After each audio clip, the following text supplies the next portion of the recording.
Hello, hello, hello. We're back, everyone. Good evening. Happy Independence Day, everyone. Or Nigeria independence.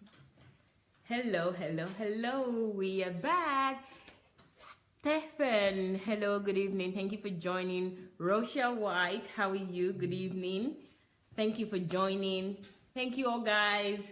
As you're coming in, please start to share immediately.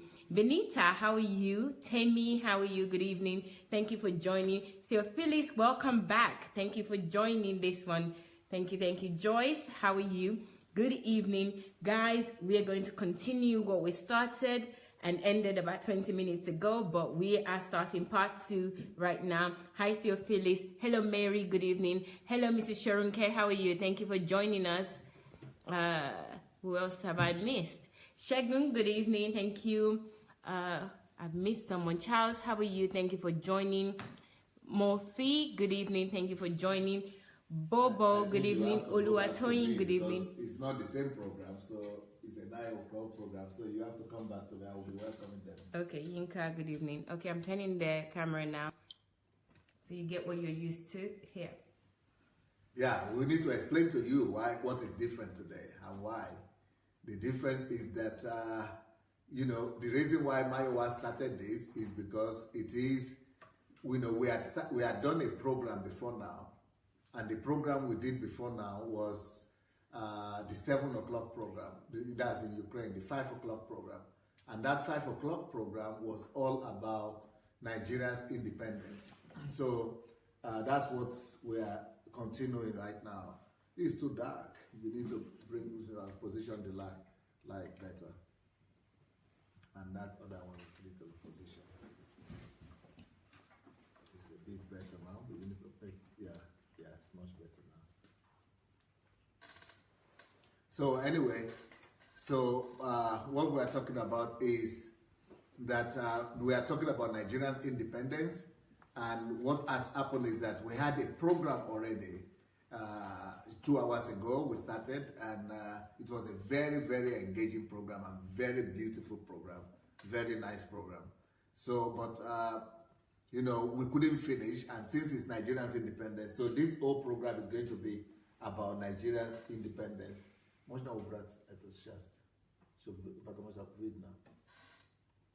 So it's going to be about Nigerians' independence, and so welcome everybody. We are welcoming you, and we are asking you to invite all your friends, and share with them, especially if they are Nigerians. If you know any Nigerian anywhere, all the Nigerians that you know, please invite them to this program. This is going to be a special program that we're having to commemorate Nigerians' independence today. So I'm here seated with, can you show the people I'm seated with?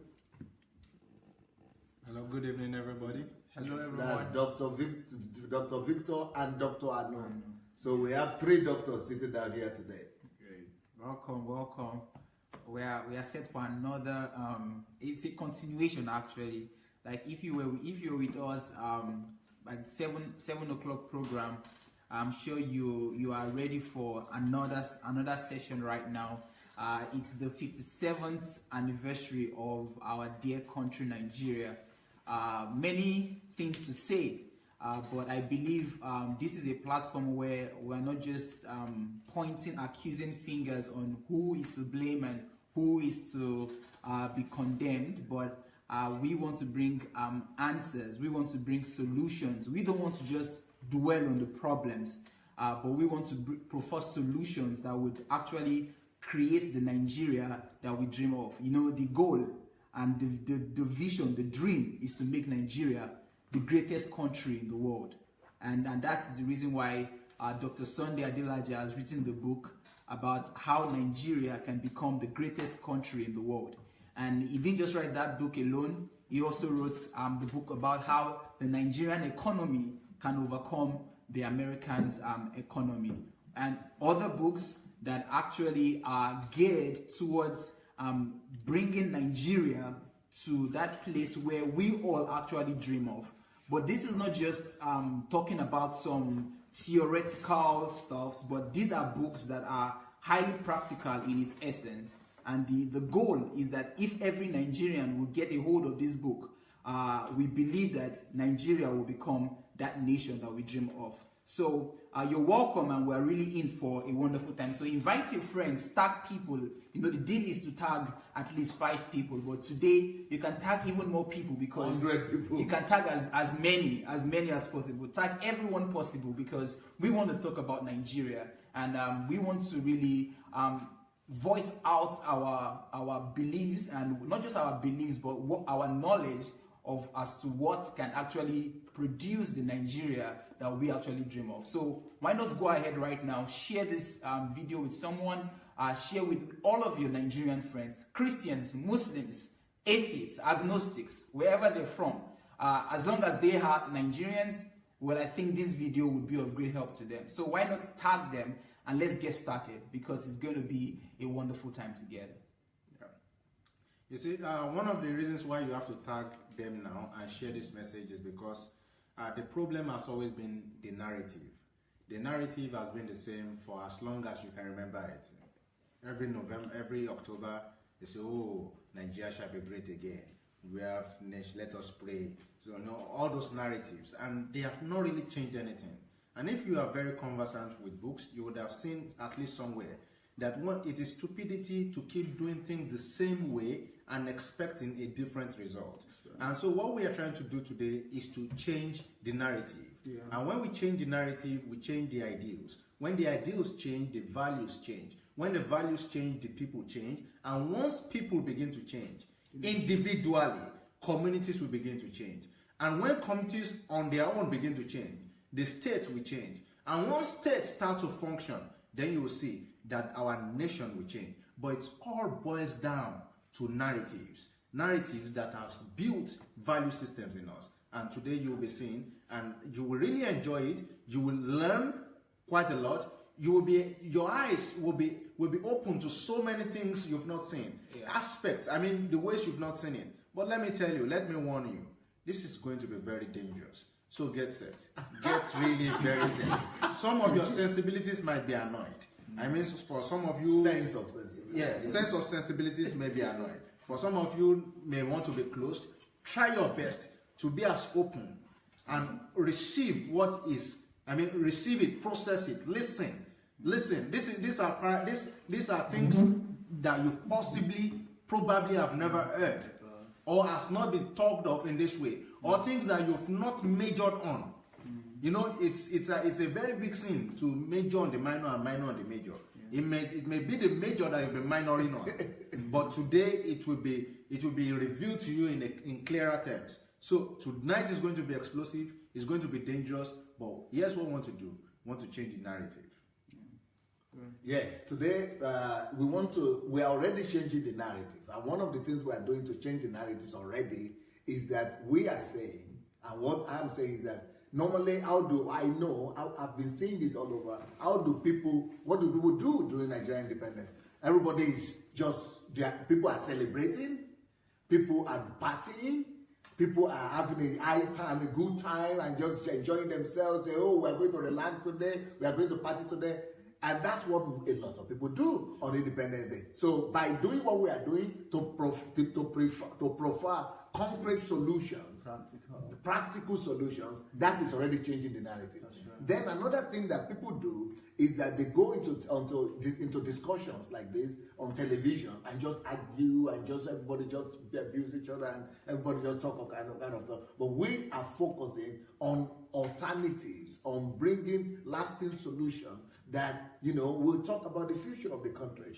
And in the first part of the program that we had, if you were not there, we were talking about the fact that I personally believe that restructuring is not the answer.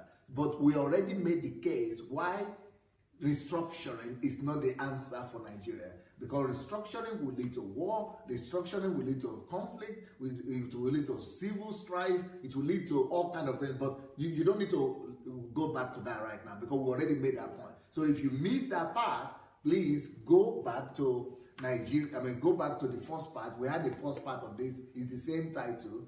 The first part, you can go back to it and later on read it. But also, I want to share with you the good news that we had to, it's a good news at least to some extent. If you are coming from Nigeria, you understand what I mean.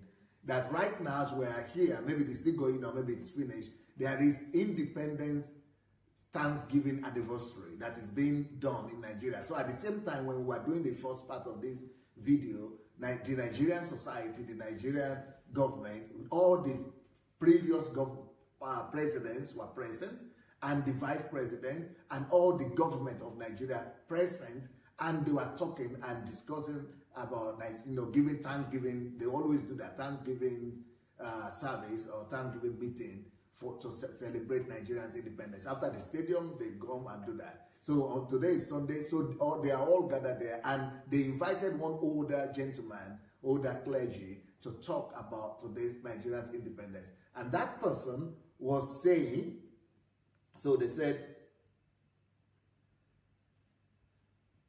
so a pastor is preaching now at the Nigerian Independence Thanksgiving service and referring to Pastor Sunday Adelaja. And this person is screaming and saying, wow, that all the presidents are sitting, all the vice presidents, all the government, all the ministers are sitting, and the man is talking about the 4 questions that Pastor Sunday Adelaja said must be resolved, the 4 issues that must be changed and eradicated for any country to experience civilization and development.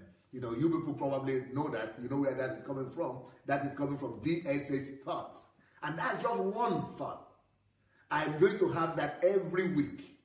DSA's thoughts. Then my DSA's philosophy is only one that has been released. And we are going to have a new philosophy released every week. Then apart from that, I think I could use today to talk about another project that we are getting ready. We are getting ready to release. That project is going to be just on how to develop a nation, how to bring about civilization, how to bring about growth, and how to bring about renaissance in nations. And that is just going to be about principles of national growth and civilization. Principles of national transformation. That's what that is all going to be about. Then we're going to have another program which is just going to be about value systems. So all these things are targeted to grow nations, and especially the nations of Africa. So even if you are not from Nigeria today, even though we are celebrating Nigeria independence, and you are not from Nigeria, but the principles that we are going to be talking about are applicable. Like, for example, I only released one thought, and this man is using it to preach for Nigeria independence. But that's a good news, because I never even thought anybody is hearing me. And, you know, I'm just doing my own. So sometimes when you are doing your own best in your own little corner, you might think that nobody is hearing you or seeing you or even noticing you, but just do your own and leave the rest to God. Right. So now, so this person is saying, I don't know the name of the person who is speaking, but the person said, I will read 4 questions that Pastor Sunday Adelaja asked that must be resolved for a country to go forward. And then after he referred to you, then he referred to Obasanjo and all the other people. But your principles are the ones, you see, that is very clear, that it is the principles of national growth that we lack. So we was able to refer to other people, but the principles, not just saying of people, but what are the principles it takes to grow a nation? And that is what I'm known for. I'm known as a national transformation strategist. That is what I do best. That's what God has used me to do in Ukraine. So that is what we're going to be talking about today. I said that what Nigeria needs is not restructuring, but it is restructuring of our mind. It is the change in our value systems. We need to change the value system of our nation. It doesn't matter if we break the nation down and say, okay, the Yorubas go this side, the Igbos go this side, but the same people remain with the corrupted value systems, with the faulty value systems. So if you are having a faulty value system that you are having today, that who are the people ruling the Yorubas today? They themselves. Who are the people ruling the Igbos today? Igbo people. But why is it that they are not bringing about progress? Because of the faulty value system. So if you get a national boundary and you put a name to your boundary, and it is the same people with the same value system, what will change? Nothing will change. It will only get worse. The same thing, it doesn't matter whatever you call your geographical something. If the content of the man is not changed, if the content of the people is not replaced, those are the things that are called value systems. If those values are not replaced, they are not capable of producing new actions or fresh actions. Fresh actions or new actions that lead to growth and development is only as a result of renewed values. And that's why Jesus was saying, it is not what a man eats, what goes into a man that corrupts a man. It is what comes out of the man. It is all about value system. It is the content of the heart of a man that must be changed. But Nigeria is not paying attention to that. They think that if we restructure the country and everybody will manage their resources, then the country will grow. And but we have already argued that. But what I want us to talk about today, right now, is that there are 3 topics I have in this whole session. And later on, we are going to allow you people to call in and contribute. Anybody that wants to call in later. But I have another person who is going to join our discussion. And this person is a doctor as well. So we have doctors. 2 doctors here, 3 doctors here. Then another doctor is going to join us. He was with us at 7 o'clock, at the 5 o'clock program. And, he has wonderful ideas. This man alone is having an idea in 3 years how to provide 10 million jobs for Nigerians. 10 million jobs, huh? And $50 billion income revenue every year. 50 billion revenue from just one idea. And he has many more ideas. And I'm not even talking about my own yet, because I have my own projects that, it's just mind-blowing. It's just too much to talk about and for people to even believe. People cannot even believe the concepts I am talking about. So I'm not even talking about my own Nigerian transformation project yet. And because I'm not leaving Nigeria yet, people are saying, okay, but you are not there yet. So what are you doing? Quit talking, stop talking, do something. But I'm already doing something that is even more important than the money that I'm bringing. And that is even more important than the projects that I'm bringing. In fact, this thing I'm doing right now, they are even more important than the 10 million jobs that this guy wants to produce. Right. These things I'm doing now, they are even more important than not just the 10 million jobs, they are even more important than the 50 billion that's going to be coming to the economy every year. And this is the solution to Nigeria. That is, I am already busy right now. Every day I work on how to produce a system of values. I'm creating value systems, packaging them so that it will be available in Nigeria. So that from every primary school to every university, each value system that is responsible for national growth and development will be exposed and revealed to Nigerians. So, for example, we spoke about one value system today. Where is the dignity of labor? We spoke about that before this session. So this is just one value system. The reason I wrote that book is not because of America. It's not because of Europe, even though I wrote it for the world. But I wrote it just for my continent and my country. I know that if that one value system alone, this one alone, people say I'm not doing anything. Okay, I only did 20 minutes video where I was talking about, thoughts, DSA thoughts. And it already became the topic of the independence discussion today. Or 20 minutes video. But this is a 300-page book talking about dignity of labor. Now, we are not going to discuss it because we already discussed it in the first part of the program. This one alone can fix all our problems, including agitation for reconstructing. This one alone. Can you make it bigger so that they will be able to read it? How to become a developed nation. How to become a developed nation through the dignity of labor. One value system. One. So what I'm busy doing right now is not that I'm wasting time. People think I'm not there. Oh, you are not there. You are not doing anything. Stop talking. But just by contributing and packaging what a value system means, and each value system and how we go harness this value system, and how we could, work with it and make it, to penetrate every facet of society, and how it will lead to our national growth. This one alone will live for generations. If this culture alone could be, developed in our people, it will change our land. So this is just one. So today I am going to show all the value system books that I've written.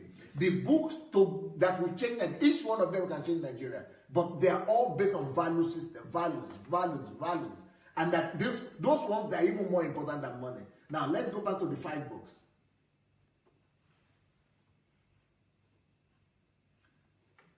So now we are going to show you the 5 books that I've written about Nigeria so far. Now, the first one of them, which I would like to start with today, is this one. What did this book, what mindset did you give you people? And because we are talking about the case for value system.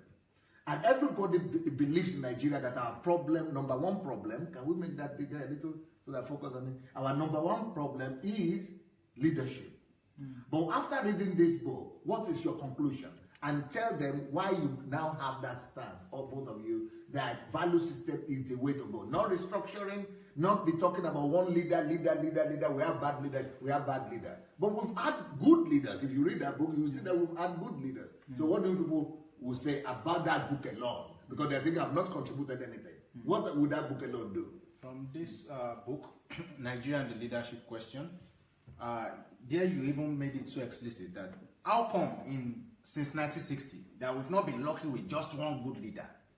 How come? If it's about luck. If it's about luck. If it's about probability. Since 1960, why have we not been lucky with just one good leader who is heading the Nigerian government? Then you ask that question. Then you ask also the question of 3 things. You broke the leadership question to 3 things. You broke it down to government, institutions, and people.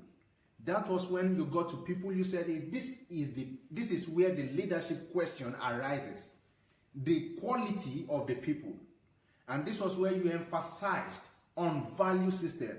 That whatever value system builds up that is in these people, imbibes them, is what will determine the type of leadership that will exist. Because like you said during 7 o'clock program again, none of the leaders we have in Nigeria was imported. They were brought out of the people, and you used an explanation of Port that if bad leaders were to be bad eggs and black balls, and white leader and good leaders were white ones, and we just dip our hands to pick out something, we will pick out of what is in the content of the pot. So the pot represent Nigeria, those balls represent the people. So if the value system of the people makes them black, every time we put our hands into the pot to select a leader, it will always be the content of the pot, and that's why we are always picking black ones. And you also emphasize that even if we moved on to build good institutions, then you talked about how it is the value system of people that sustains institutions. Awolowo did it. Yeah. Was it sustainable? Go continue. He built institutions. It worked because he had a good value system. But when people while he was there, it worked. But when people like after he left, after he left, what happened? Everything started crumbling because the people's value systems were not there. They were not changed. It's also been proven in Zimbabwe when those guys collected land from the white guys. They could not maintain it. The institution was there, the land system, but the people with the values to manage the institution, they are not there. And we were thinking the problem Nigeria made is that they think that it is education. That if we could just get our people educated, that if we get educated people, that they were the one to sustain it. That was the problem Awolowo had. Because it gave people education, he didn't know that education will only make people to be more sophisticatedly corrupt. Without right values. Without right values. It is not education that brings about development, but values. And the truth is that these values are never taught in school. The most important things in life are never taught in school. In fact, to do business successfully, you can never learn that in school. So values were never taught in school. So people now cannot sustain institutions that maybe might have even been written. Now we now went to government and said, if people cannot sustain value system, they don't have value system, cannot sustain institution, how then do you expect them to have good governance? Because it is still these same people. It is these same people. So you, through this book, said that if we must solve the leadership question in Nigeria, it boils down to individual value system. Every Nigerian, every citizen. Yeah, every Nigerian must imbibe the value system so that once everybody is now the white boss, it will not matter. When anytime we put our hands into that pot, anybody will pick a leader. To pick a leader. Anybody is ready.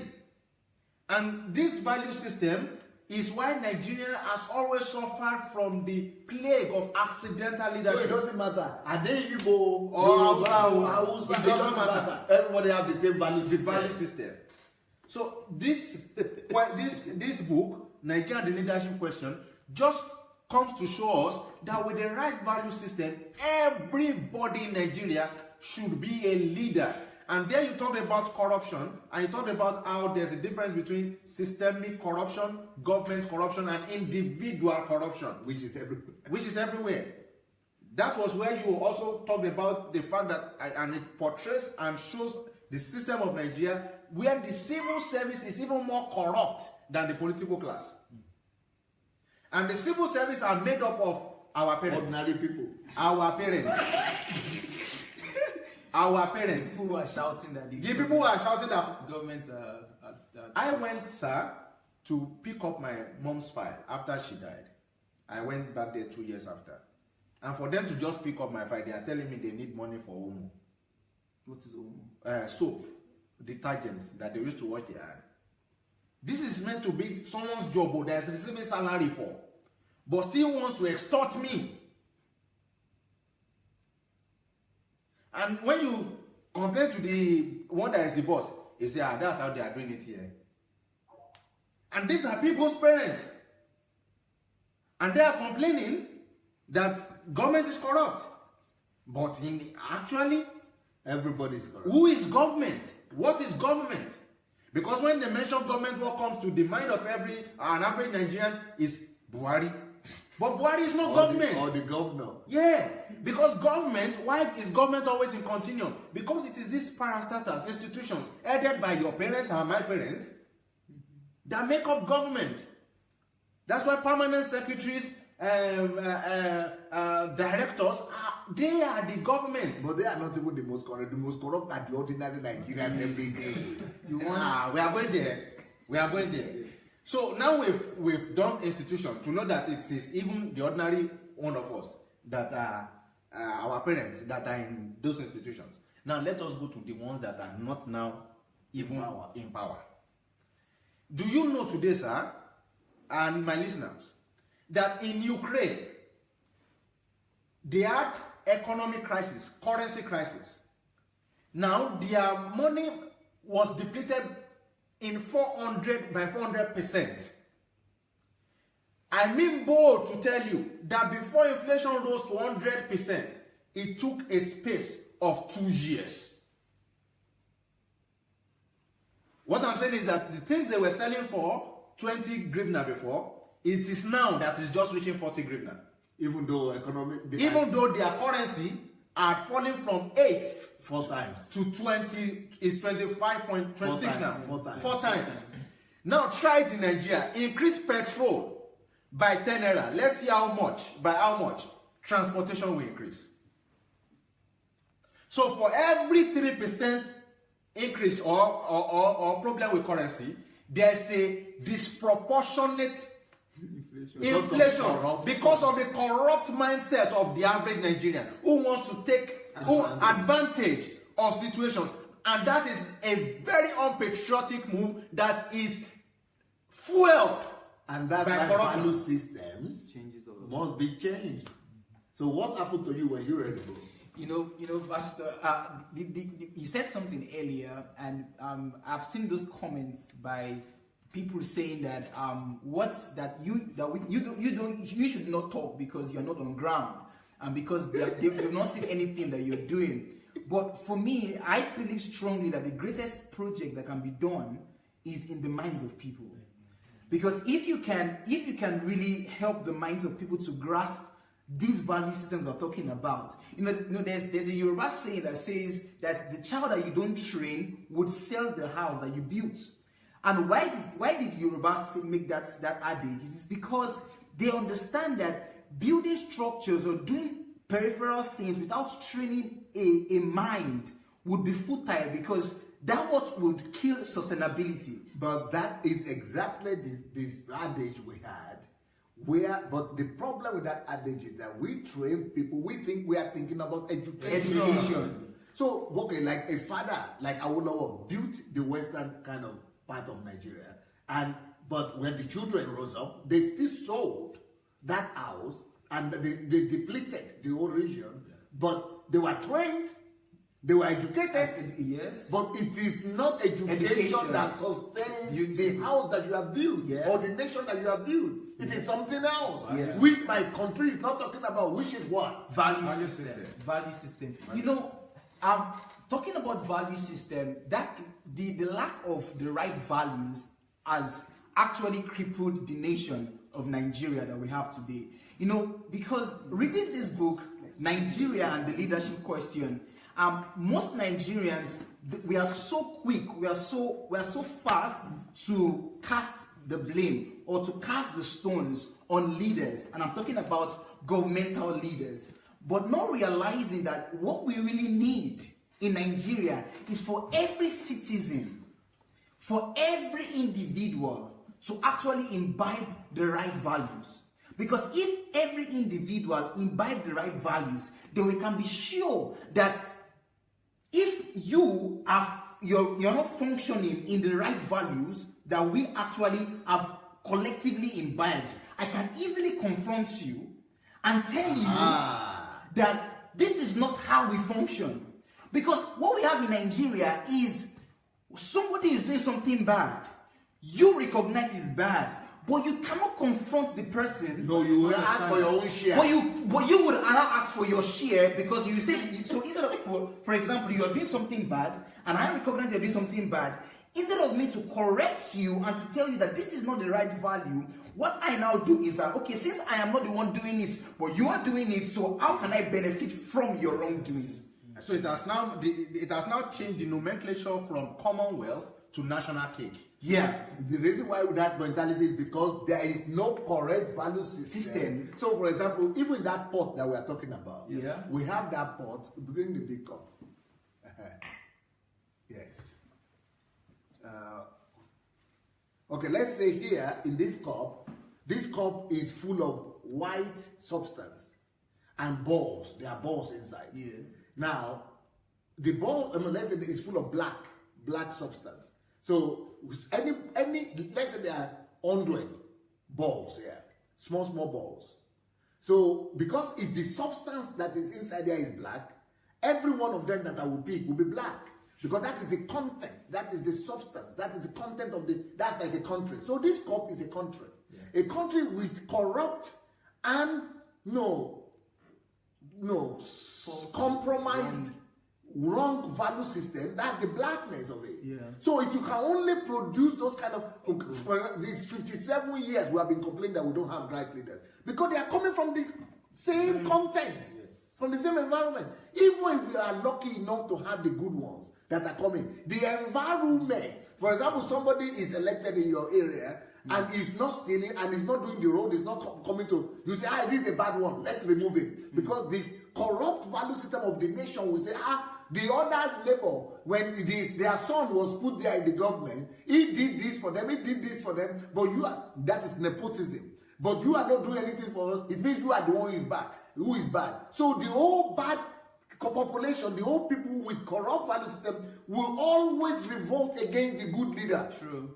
They will think he is bad because he is not using the national money and the national benefit to come and benefit his own people. So his own people will hate him. But the opposite, on the other hand, if he is corrupt and he comes with the national money to develop his own people, now when the government or the anti-corruption agency goes against him, but because the whole content of the country is corrupt, what the people who are the population will do is that they will go and blockade his house with human shield. They will shield him from persecution. They will say, he's our son. This one, you cannot touch him because we are the people, we are for him. So even though he's corrupt, they are proof that he's corrupt. America is chasing for him, after him. The people are calling for his head. But if people will say, no, it's persecution. You are against us. It is tribalism. It is this and this. Why? That is what happens. But when it is another person's son, yes, let us convince him. When it's my son, we all protect him. Yeah, this is our own thief. This is a thief, yes, but it's our own thief. Go and persecute the other thief first. Why? Because the whole culture, the whole cup is black. True. So even if you are lucky and you have the good one, they will not understand his moves. Because their values are, the values he is bringing, is imposing upon them, is the direct opposite of the things that they are used to. Yeah. So to change that kind of country, you have to change the content, the substance that is inside here. Yeah. And the substance that is inside here has to totally change from black to white. So that way, it doesn't matter which ball you pick, because all the balls will be white. True. Because that's the substance that is here. So if the value system of the people is all white, let now say, accidentally we have a black ball. Accidentally, you got, all of them are white, but you got a bad leader. Now, it's no problem, because the whole population is having opposite value system. Anytime it begins to misstep and do the wrong thing, the whole society, the nature itself will revolt against it and dismiss it. There is no way it can survive. That is why when you come to Europe today, all of you don't even come to Europe. You tell me 5 European presidents. Name 5 European presidents from you cannot. Name 3 in the EU, European Union. You cannot. Why? It doesn't matter. It's not. How many prime ministers has England changed in the last 2 years? They have changed. They just keep on changing them anyhow. It doesn't matter. Why? Because it is the value system which is come. It doesn't even. Nobody even remembers the name anymore. It doesn't matter who comes. The value system itself produces a standard of people that are going to be producing. I don't know if you are getting it. To vindicate your point, South Korea is a very great example. South Korea, more than 1 million people marched to the street and said the president must resign. Why? It was not even our own corruption case. It's like the way I know is my friend. I am the president of Nigeria, and I know was seen with some shady deals. And they say, show me your friend, I will tell you who you are. It was not even a direct something, but by association. They say, no, if you are associated with this person, you cannot be our president. Why? Because the people have imbibed a value system that cannot make such thrive. That cannot make such a person survive. Why is it that in countries like Singapore, you cannot hear of such things? No. They changed their value system, and it began to work for them. Talk about value, Singapore. When we talked about it yesterday, when Singapore was about to be removed from Malaysia, they were begging and weeping because they didn't have any raw materials. They used to think that because they didn't have any raw materials, they were doomed. And the reason why Malaysia didn't want them is that they were stubborn, unruly people. Dirty, disorganized. Dirty and disorganized people, the Singaporeans. So it was like a state in Malaysia before. So they reject the whole nation, say we don't want them, they are too bad. Let them go. And they were begging, they don't leave us or don't remove us. Just like people want to remove the north now of Nigeria. Yorubas want to go, Igbos want to go, let the north go away.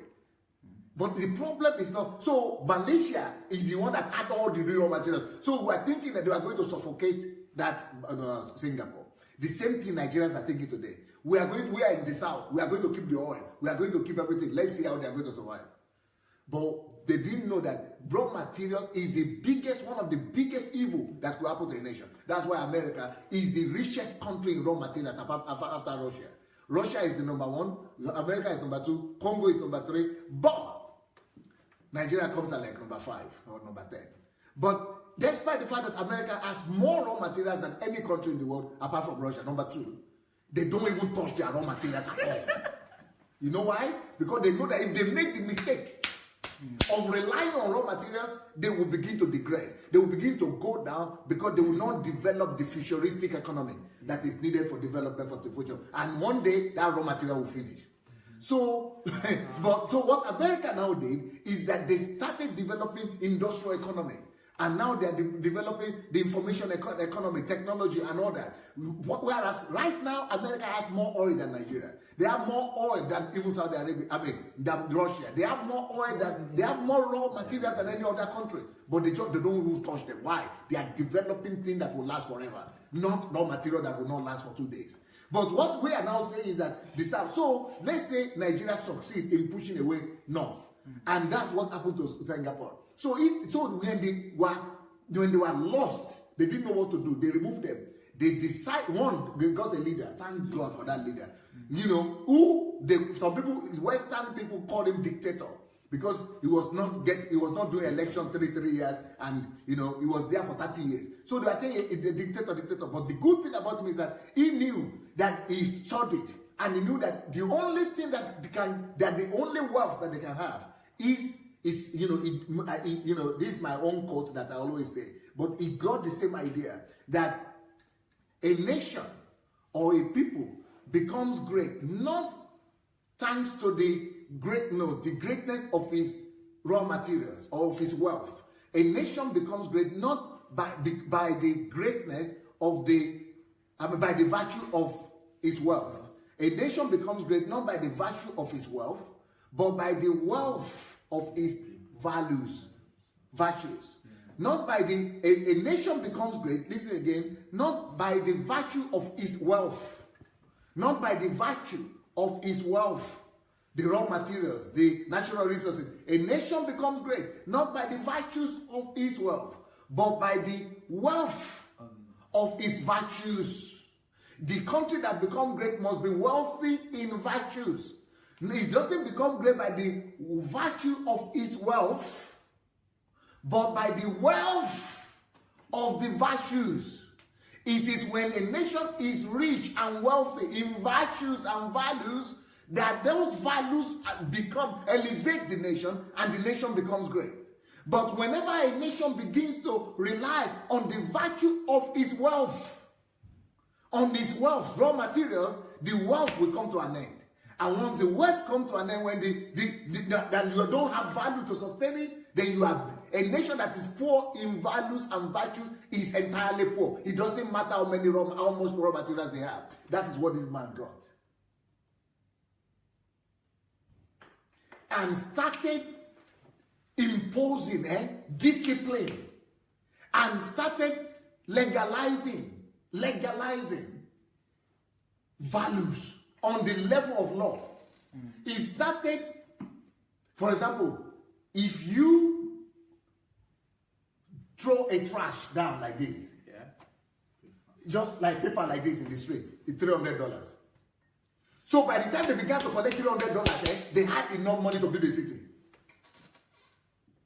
If you defecate, if you use toilet, because they were known as the most undisciplined and unruly people. So the man started ordering and legislating values. So if you just go and smoke and put the smoke down, $100.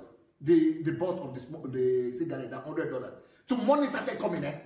Then if you use your car and you didn't stop at the something, $500.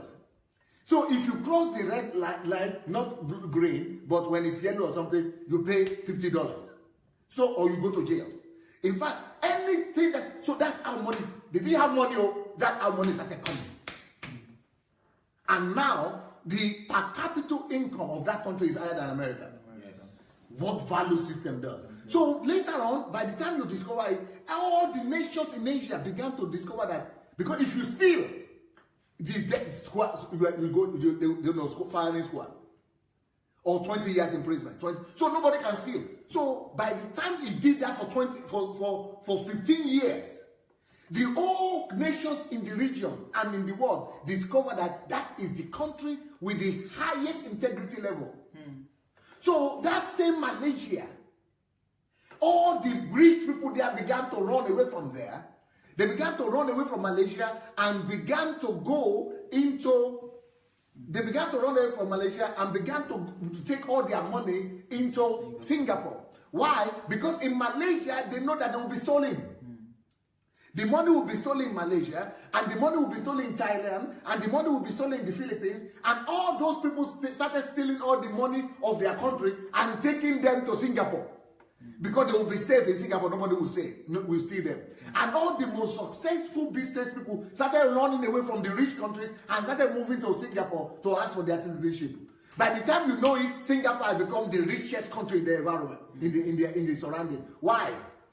Money will always go from nations that are rich in raw materials but are poor in virtues. True.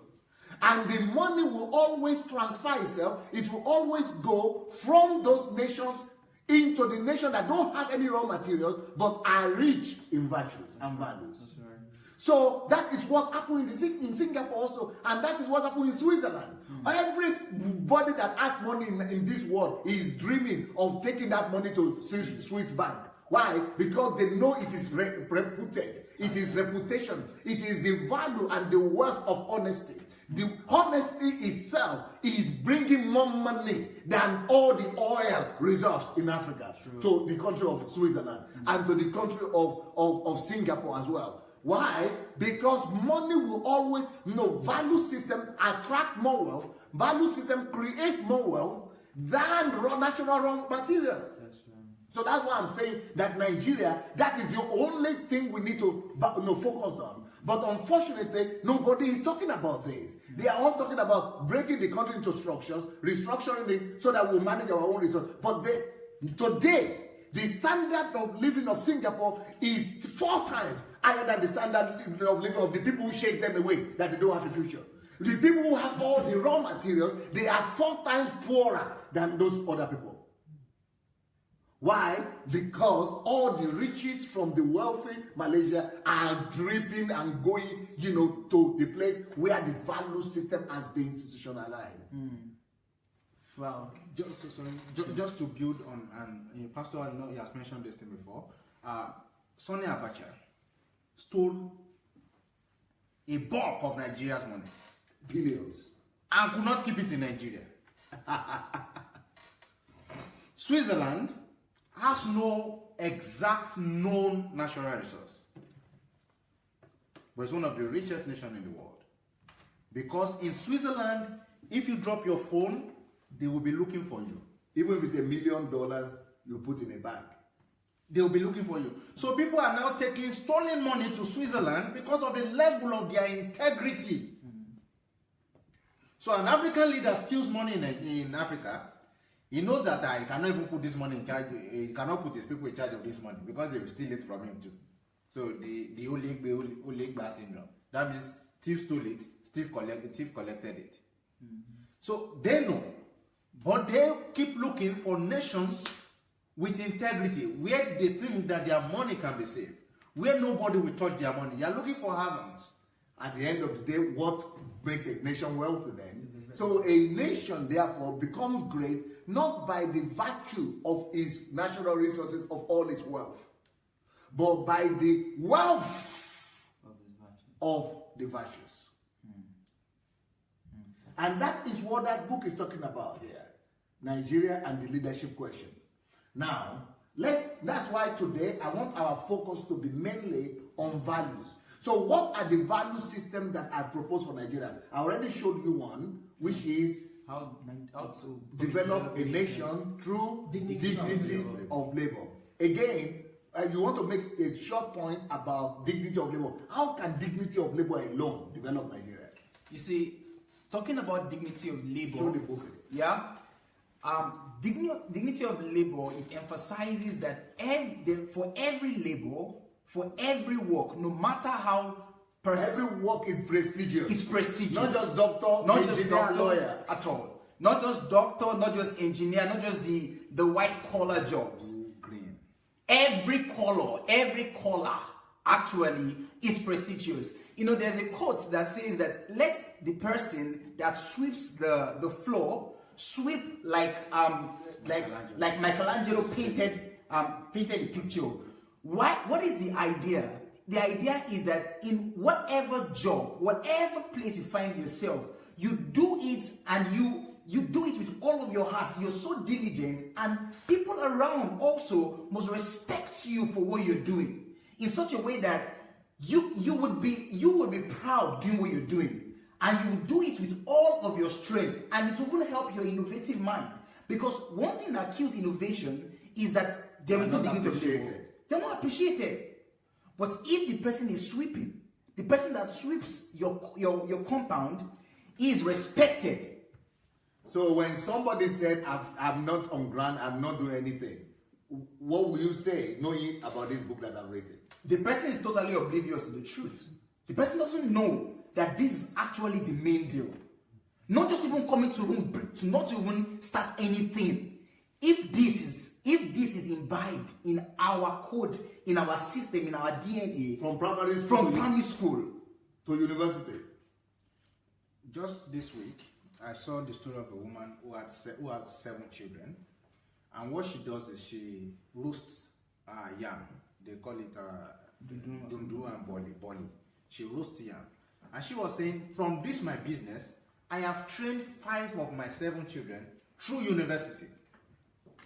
It means if people will understand that you don't have to look down on somebody who is roasting yam, she will not just make money from roasting yam and to train her children, but a lot of more people will understand that there is no job that cannot produce money for you, and that every job is just an idea that somebody has chosen to undertake, and none of them makes the person lesser than each other. True. We were together working in surgery, and there's this woman who always hangs our clothes. Yeah.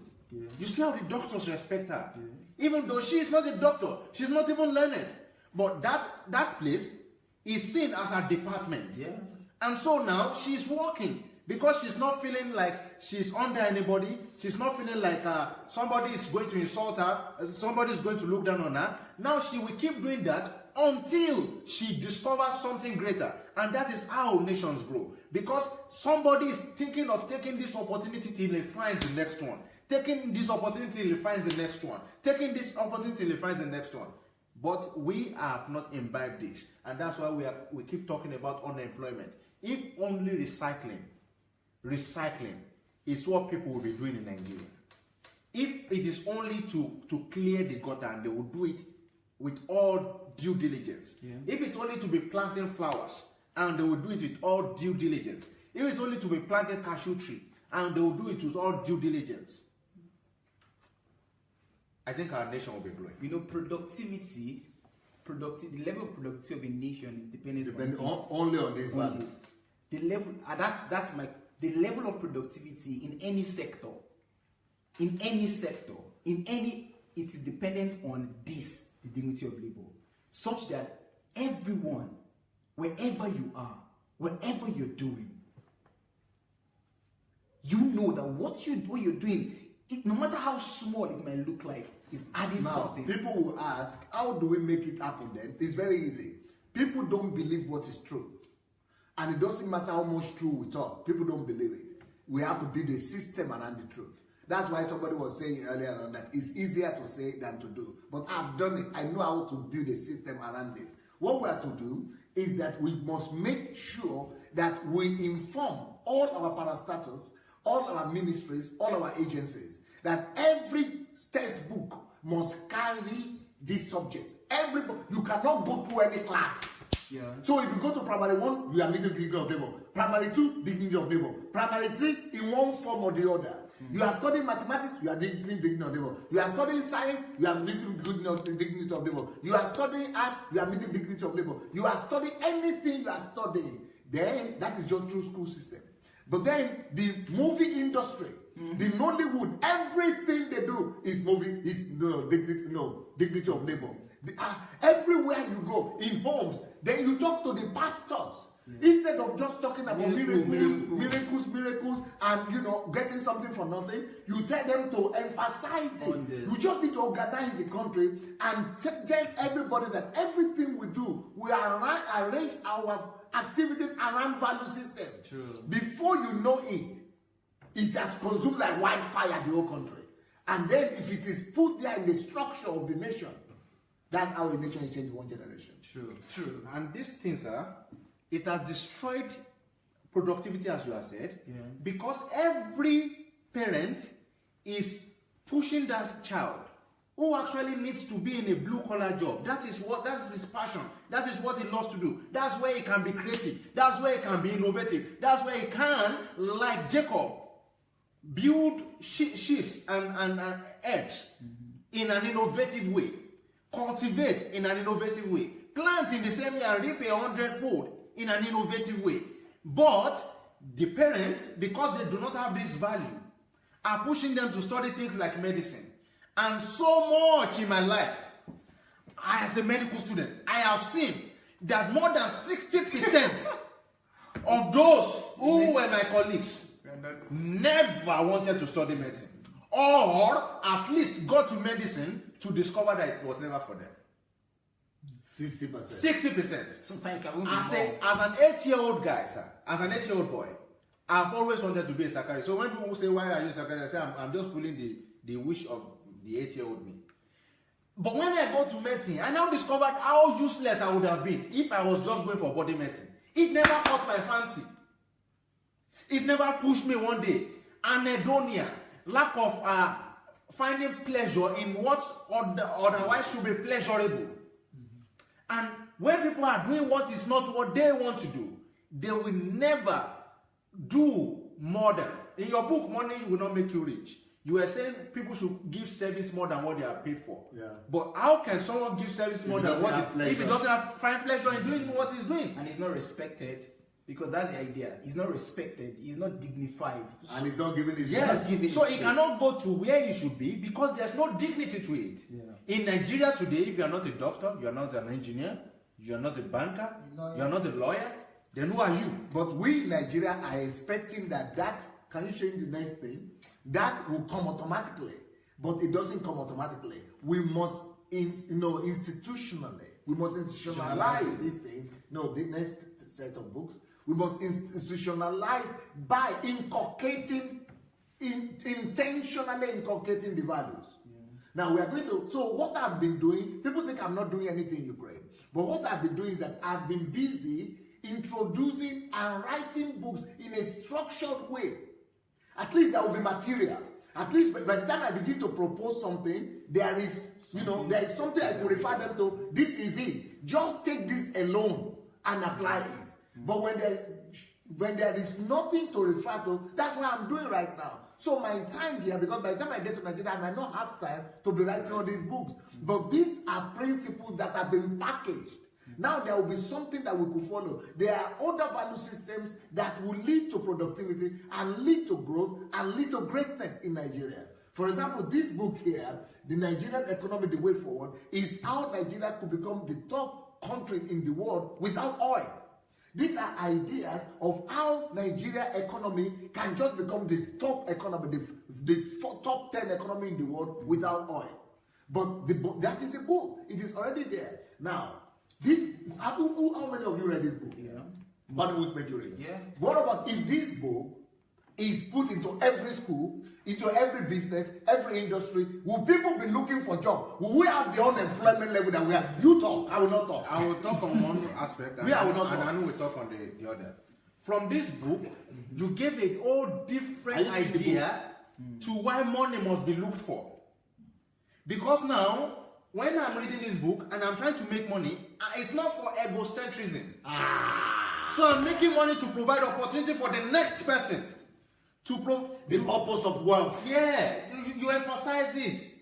So if in and Nigeria, it's not the egocentrism that is killing Nigeria exactly. Now. Even this restructuring and something. Yeah, it's egocentrism. Because imagine the number of people who have money in Nigeria. Imagine they were making money with the concept of what money won't make you rich. If the value system had been there before money, yes. That is why money could be a dangerous possession for you. Yes. If you get money without the right value system coming in before you get money, that money becomes a destructive force. Yes. Not just to other people, but to you and to your next generation. That is why this is how to make money. This is how to become a millionaire. Yes. But becoming a millionaire, having the right value systems. Because one of the answers I got from this book is that when I'm making money, I'm thinking of how to solve a need with that money. So that need is what is pushing me to make more. So for example now, I have 25 kids already in school who did not have hope of being in school. You are a student in Ukraine. Yes. You are paying for your own school fees. Yes. And you are still procreating jobs. How many jobs have you created?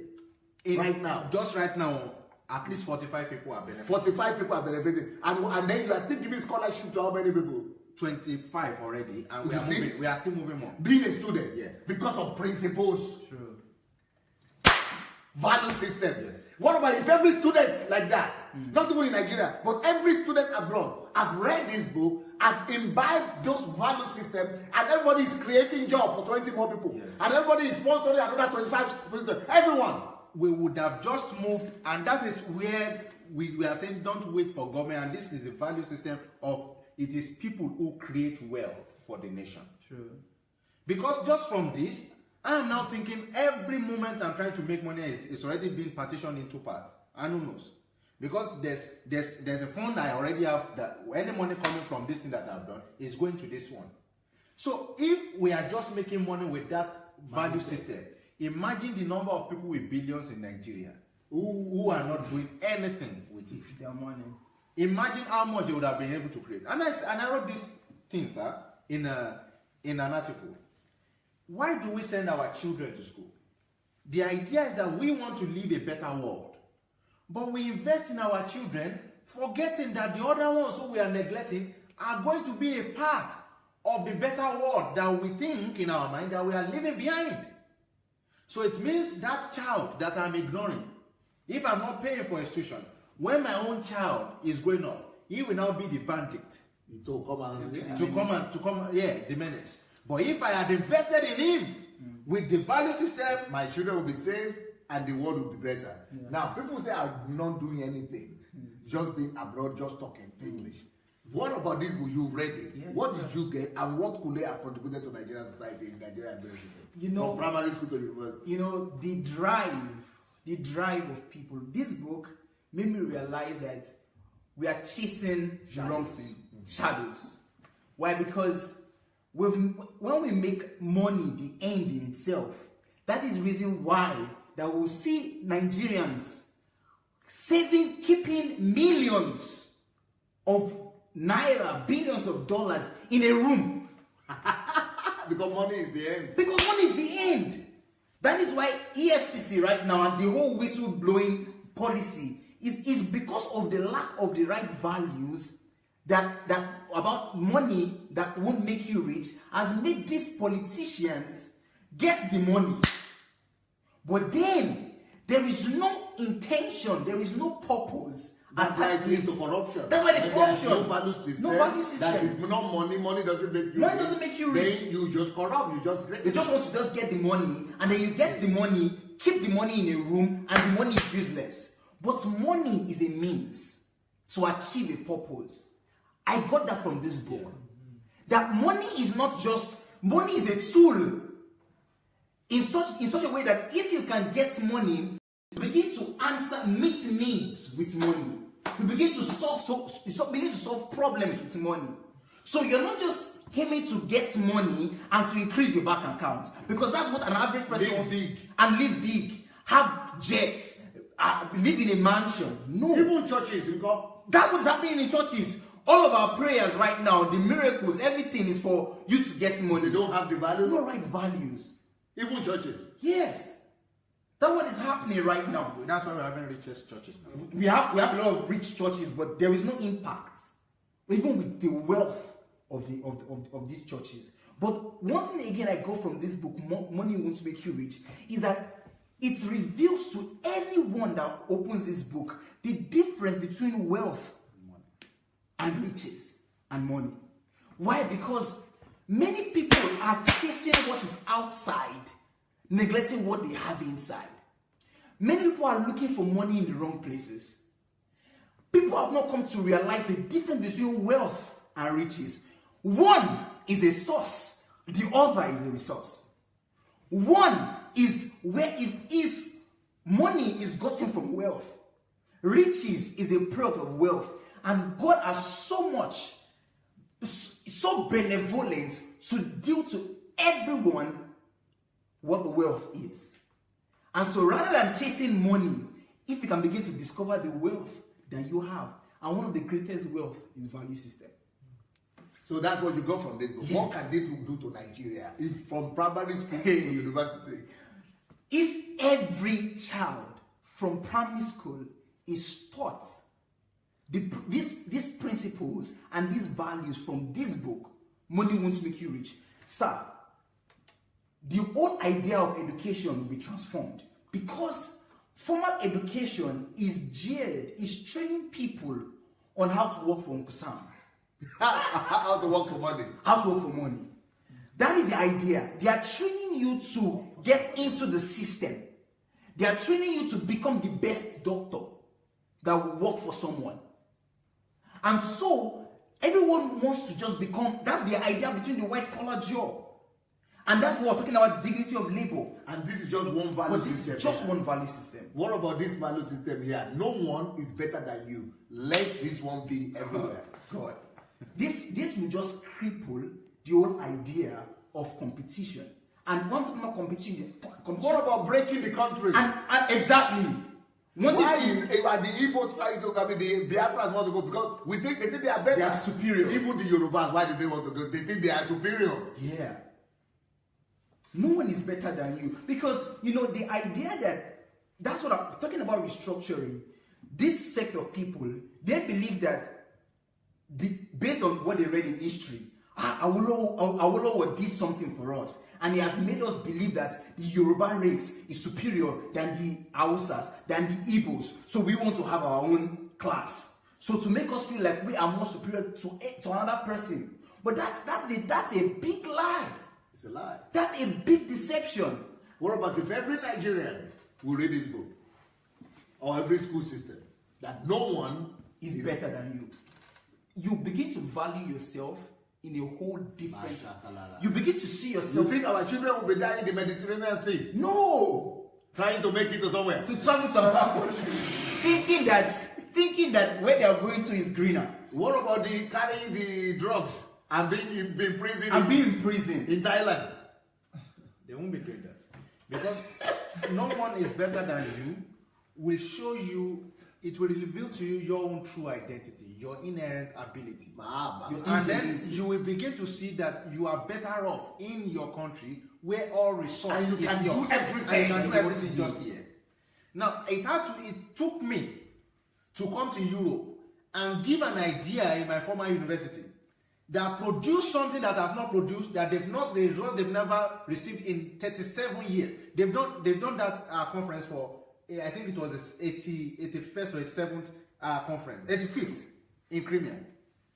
For 35 years, they've not produced what I brought about. Now you will think, because the idea in Nigeria is that once an Oyibo man gives an idea, his idea has to be the best. That's why I can contest for a contract in Nigeria today, and the white man, I will lose. Yeah. Not because of the ingenuity, but because we think that they are better. But the day that I gave the idea, and I realized that they did not even know what I know. No one is better than me. And I know no problem. But if I was taught earlier, maybe I would not have needed to experience that. Do you know why? I think I don't need to prove this. That anything I do, I try to be the best in it. True. And not among blacks, though, not among Europeans, or not among Ukrainians or Russians. Anywhere, is because of this. This is the secret. So when I hear Nigerians say, "Oh, I have the largest black church," "Oh, I'm the first black person to do this," or "I'm the first this to do this," because they don't know this. Anything, what will happen to you after you finish this book is that anything you do, there will be no one that better than you in Nigeria. Even if it is 1% of Nigeria that will get that, and be better in every other thing, the country will be number one.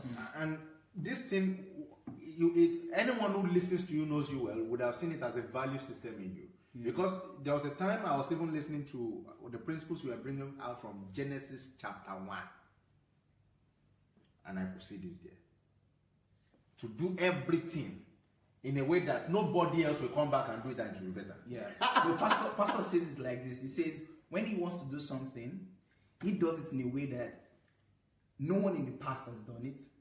No one in the present is doing it. And even when he's gone, no one will ever do it. No one will do it better. This doesn't. Can you imagine every Nigerian thinking like that? So value system. Just make this one a law. Become part and parcel of every Nigerian. And this is what has happened. It will become revolution, technological revolution, economic breakthrough. In every sector. This would actually solve the issue of lack of trust, integrity. Yeah. Because when you begin to believe that no one is better than you and you should be the best version of yourself, Not competing against Not anybody. competing. Version of yourself. to be the best version of yourself, that whatever you're doing, you want to do the best job. You talked about the story of I read the story of some of I think they were Russians that you met in the airport when you went to Nigeria, and then these guys are, if they come to Russia, they are unemployed. They're unemployed. They're not doing anything. If they're Russians and they just go to Nigeria, they're not doing. If they were in Russia here, nothing. They're not. Nobody reckons with them. Billionaires. But they are billionaires in Nigeria. They are billionaires in Nigeria. What were they doing? They were repairing air conditioners. Air conditioner and electricity. And electricity. Yeah! And we have people. We have people in Nigeria who are doing these things. Why are they not millionaires? That's why I cry. I see some people that they are saying there is no money in Nigeria. I say it's because you're not excellent. Because you're not imbibed the right value. Because you're still doing pash. Next book. The next book here is called The Mountain of Ignorance. Now, the greatest problem of man is not sin or Satan, which our churches As promoted. It is ignorance. What will this book alone do to the Nigerian psyche? It's a value system version. I think the moment the Nigerian understand that that the greatest problem he has to conquer is not sin or Satan, but the knowledge of what he has, or the lack of it thereof. Then he will begin to pursue knowledge like this. He will begin to chase truth. He will begin to look for what is valid. And once he has filled himself up with so much of this knowledge, then he will begin to think as such. And when he begins to think as such, it's a principle. Cogito ergo sum. I think, so I am. As a man thinketh in his heart, so is he. Guide your heart with all diligence. For out of it comes out the issues of life. But the average Nigerian does not know. He's busy chasing the illusion of Satan, the illusion of sin. Because the most important thing, even sin and Satan, knowledge deals with them. The greatest problem of man is ignorance. Is not sin or Satan. It is ignorance. What you know does not and kill. what our churches promoting? They are promoting this first two. Sin and Satan. Not knowledge. They are not even promoting knowledge. And my people what? Perish for lack of knowledge. Because of Satan? No, they don't. It's because of Satan now? No. No, it's because of sin. No. Do we need to change that psyche, that value system in my country or not? We need to. If that is changed alone, if that one alone is changed in Nigeria, we'll produce more. The kind of inventors. Because one thing that the mountain of ignorance actually deals with is because you see in Nigeria we are people. There's a saying that actually breaks my heart. That they said that if you want to hide anything from a black man, put it in a book. You put it in a book. If you want to hide anything from a black man, put in a book. That alone is shattering to my heart. Why? It just talks about the value system that we will see in Africans. Why? Because there is no genuine search for knowledge. You hardly find people who are really ready to do research, who are really interested in making devoted research as to why this is, what is this. That is the reason why we can be actually sold as slaves into religion. It's ignorance. Because if a pastor comes to tell you that I feel it right now, that where you are, you're receiving miracle money. And you believe. A pastor just tells you that we are already in October, and he tells you that before the end of this year, you'll become a millionaire in dollars. And you say, yeah. And you say, amen. Are you stupid? Yeah. And that's what is ready in my That is what we have. Someone will just come and tell you that before the end of this year, you buy 5 cars. How? It's ignorance. And that's why Scripture says, the labor of fools wearies them all. Yes. For they do not know how. There's no knowledge. That's what we get. That's why all those churches are to be replaced. All their messages must be replaced. Must be replaced. Now, somebody now is telling me, but Pastor, okay, you are saying these things, but how is stock is sheep? Yes, that's exactly why I'm saying that, I've already mentioned in the beginning, it just as if we are not going to wait for the government. That's why I need to go to Nigeria. But before I go, I must first of all put all the materials in place. Now that the materials are being put in place, all the value system, I'm writing this book strategically. Yeah. I'm putting all the blocks, these are like building blocks that I'm writing. Building blocks that will build the country. Because I'm making it available. Many people are not seeing what I'm doing yet. But even with the government neglect all these things, that's why I need to get there. And by the time I need to get there, I know exactly what to do to make all these values to envelope the whole country. Yeah. By the time the whole country embrace these values, that's why I'm talking with so much confidence about Nigeria. Now, this book here, have you heard about it? What would this book? If this book, the content, the value system that is here, people say I'm not doing anything, I'm living abroad. I'm not contributing. What have you done? If every Nigerian, even 1% of what is in this book here, get to the mind of every school in Nigeria, or even 10% of Nigeria, you tell me about this book. Who am I and why am I here? What would that do to my country? Let's start with the statistics. Less than 3% of people in the whole world actually are aware of who they are, their identity. And even amongst these 3% of people, very few people actually live their lives daily to fulfill the reason for their existence. Most people are merely existing. You see, we just have people who are just walking on the streets, but they are dead. They're just walking there. Because all it takes to be alive is to discover who you are and why you are here. The moment you live in the ignorance of your identity and the reason for your existence, you are as good as a dead person. So what this book will do to the Nigerian populace, when this is taken as a value system, is that, and how practical is the book?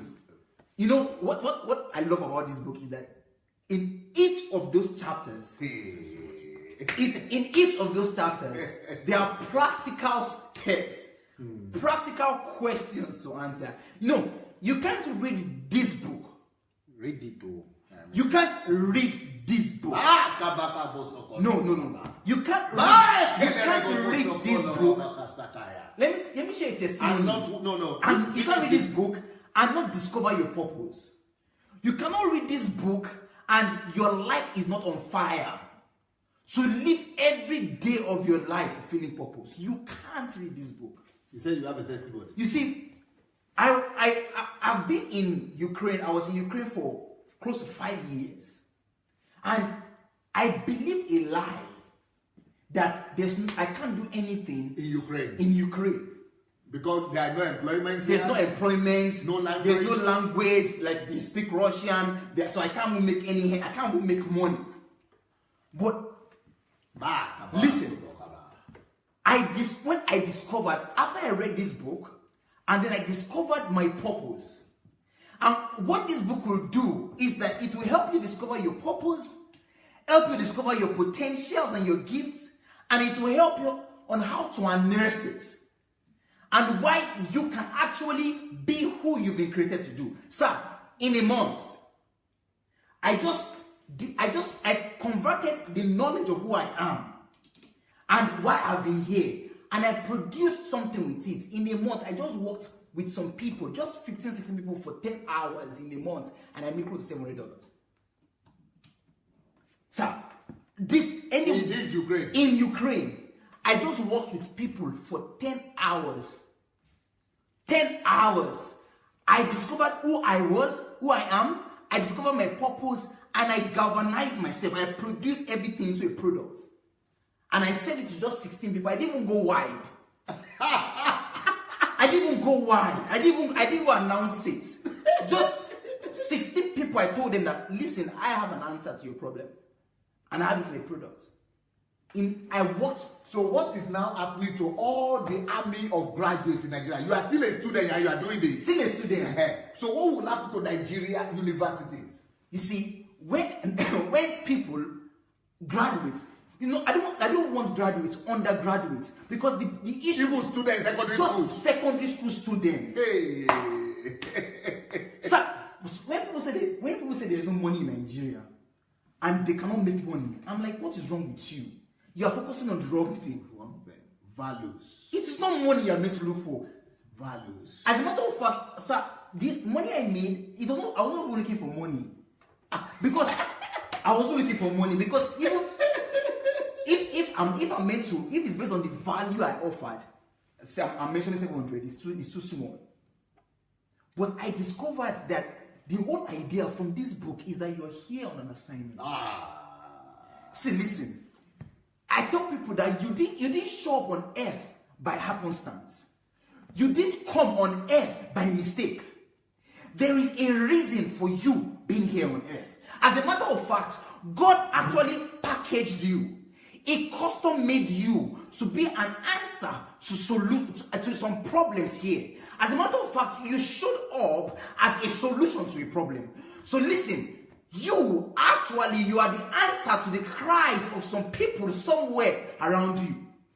Some people were crying, just the same way the Israelites were crying to God, saying, God, we need deliverance. God did not come down because he would not come down. But what does God do? He sends a man. He prepares a man and he puts purpose. So I am that man. You are that man. You are that man. So when you read this book, if you're not on fire, the next people who are saying that I'm far away from Nigeria, I'm not contributing anything. These things have changed you. And people are still saying that I am nobody. Okay, what is this one? What do you do with your time?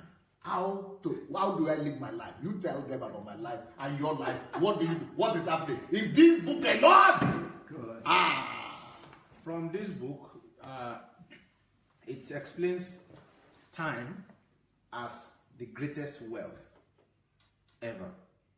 The greatest wealth. And from your life, we have seen it, the way you produce products in a systematic way. And that's why someone was asking, do you sleep? And they don't know that when you need to sleep, you sleep sufficiently to start the next day. Because I have learned not to ask you how are you. But I say, I'm still living. Well, you see, I'm not dead yet. So he sleeps sufficiently at least for the next day. There are times we need to beg him also to go and sleep anyway. But his time is always converted for something. If he's not producing anything, he sees his time as a seed that must not go to waste.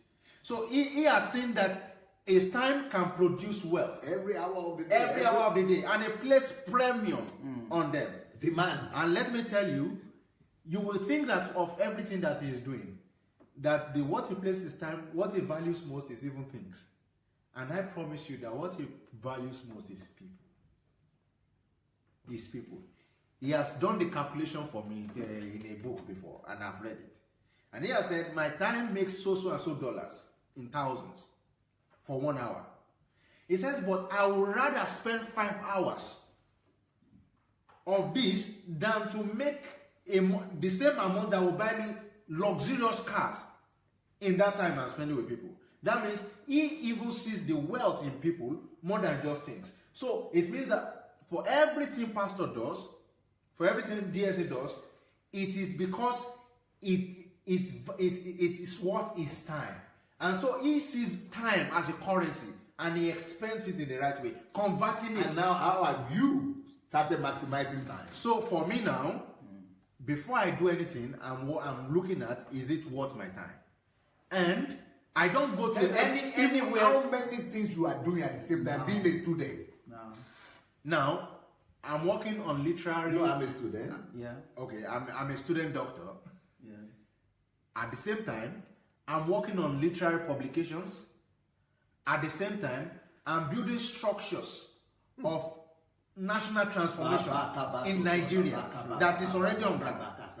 At that same time, I'm going through shades of personal development. That's why we have headset. We even have to go by headset so that when we are transiting during in the bus, we are converting at the same time. Let me tell you, honestly, I sleep 5 hours a day. 5 hours a day. And sometimes the body cannot carry it anymore, but there's a purpose pushing. So now we just sleep sufficiently enough to just be able to continue the next day. Some other times it's not even up to the 5. So now the next thing, and the truth is, when I was a student, you list everything now. What about the children? What about the business? What about the what? What about the books? What about the Well, we're doing a whole lot of stuff because so, the thing about it is, okay, let's start. time conversion? Just converting time. What would that do to that? What? When someone understands the value of converting time, they will not even have time to be doing unnecessary agitation, purposeless movement. They will understand time conversion will show you another dimension of how to create opportunities and how to take advantage of opportunities. Because let me tell you, one of the reasons why most Nigerians do not have opportunities is because they are unprepared. And they are unprepared because they've not utilized time. The time they would have spent investing in themselves, they are wasting it on trivial things. Do you know people are telling me, how come you are doing so much? And I'm just laughing. I said, I'm just relaxed. Then do you have time for your wife? Do you have time for your children? Do you have time for your children? It means it's no more pastoring. People are even saying, I'm no more pastoring. So what was I doing today? In church, what was I doing today the whole day? Yeah. I was in church. Yeah. And this whole week is also still going. Yeah, every day. You know, and I'm still going to court and doing all kind of things. And I'm still doing everything. And I'm telling videos and things. I'm telling someone, I've worked with you quite a lot of times, and you've even learned to.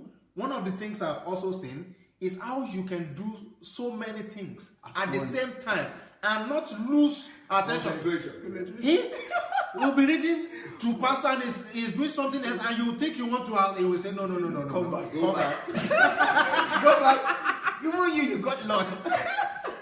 And through that, also I've learned from you by converting time how to do quality control. Because from you I've learned that when one does not control quality, he loses time. Yes. Of the time it takes to redo is a waste of time. So by saying you converting time every day, I've learned to imbibe the principle, the value system of quality. What would happen to Nigeria? So if this one gets to the hands of Nigerians and they can understand what they do with their time, they will only be interested in how can they convert every time minute to provide no frivolity. Yeah, no frivolity. First thing, first thing that I want to say that this thing will do in Nigeria. What is first thing? The first thing that this book will do in Nigeria is that because we're so religious.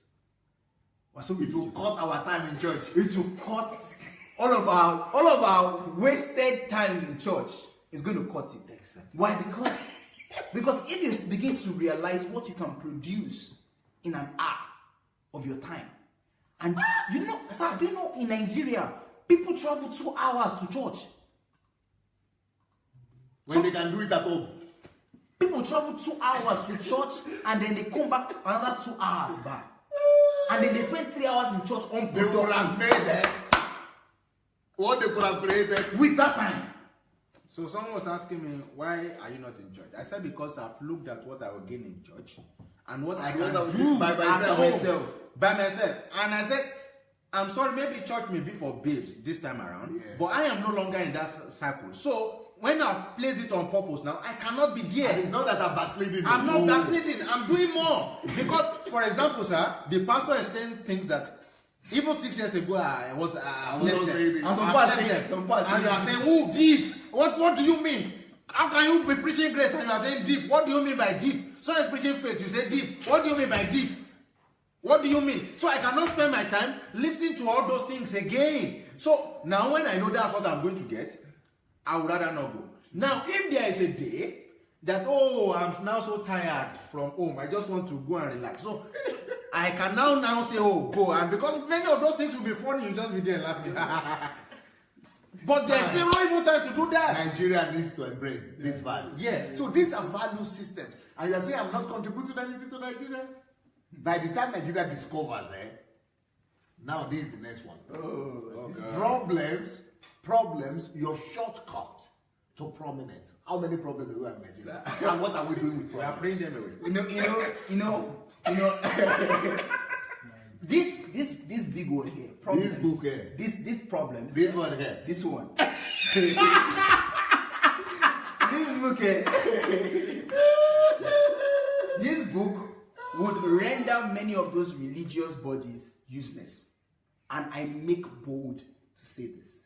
Why? Because religious bodies, they have built their empires. They have built their merchandise on these problems. On the problems of the people. Yes. On the misfortunes. On the misfortunes of people. And then they set a false hope to them that they will get prominence. So you see, what should actually make these people relevant people? What will make them actually prominent people? They have actually built their own merchandise on these people. And then they sell false hopes to them, making declarations, monthly declarations, making weekly declarations. In this week, you will become the best. In this week. And then they now tell them, come and pray away your problems. Not knowing that actually, problems are those shortcuts to prominence. And what will this book do? You see, just close your eyes and open your eyes. You will see problems everywhere. Everywhere. And what will the book do with those problems? It will make you realize that those problems actually are opportunities. It will change your whole paradigm. It will change your whole perspective. That now you'll be looking for problems. So when I got a hold of this value Revelation. system, Jesus, I started looking for problems. That where is the next problem? I said, Victor, we are working on Breaking a list of problems. I'm telling you, see, we actually created something in Ukraine right now where we're employing people to actually solve the problem of finances. Why? Because in Ukraine, many students I have seen friends, I had people that got expelled from school because they didn't have money.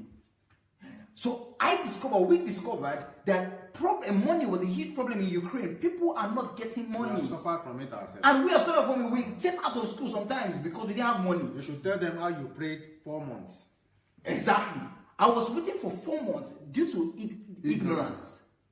For money to come somehow.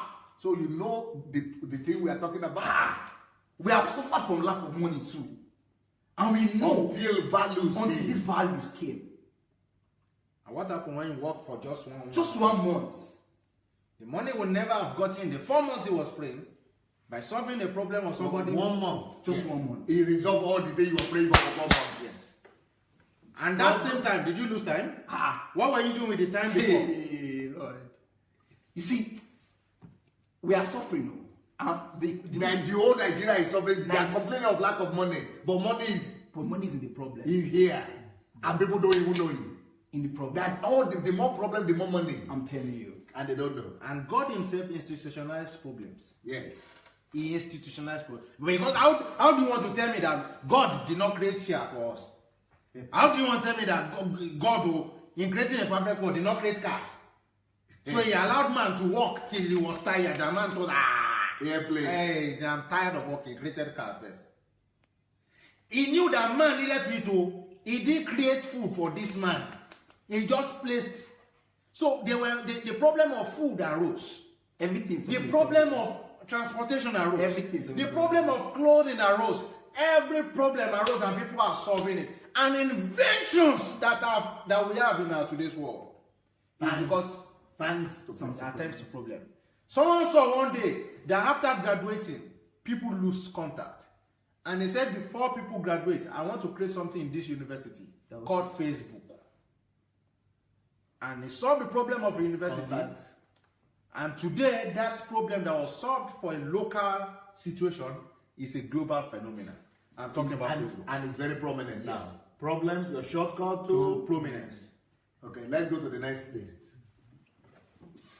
Monoculturalism, Victor. Wow.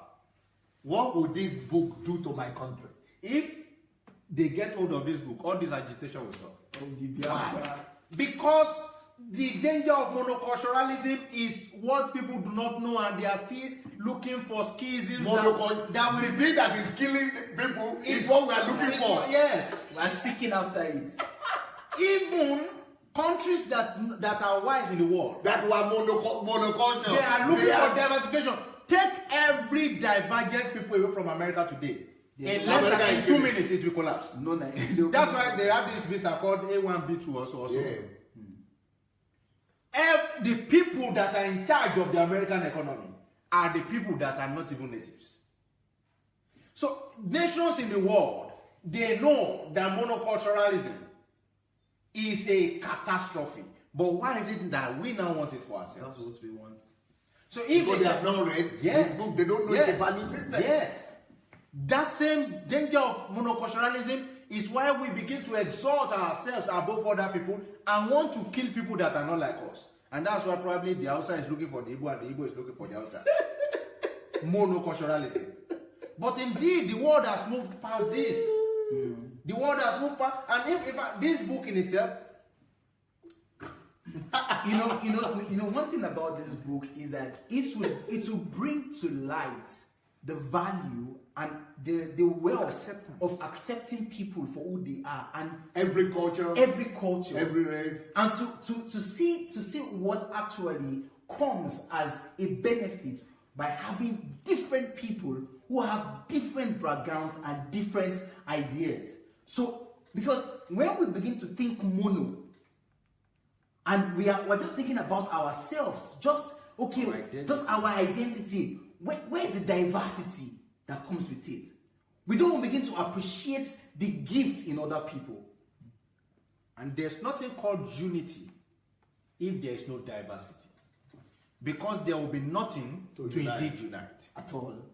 So unity in itself is defined as the union of diversity.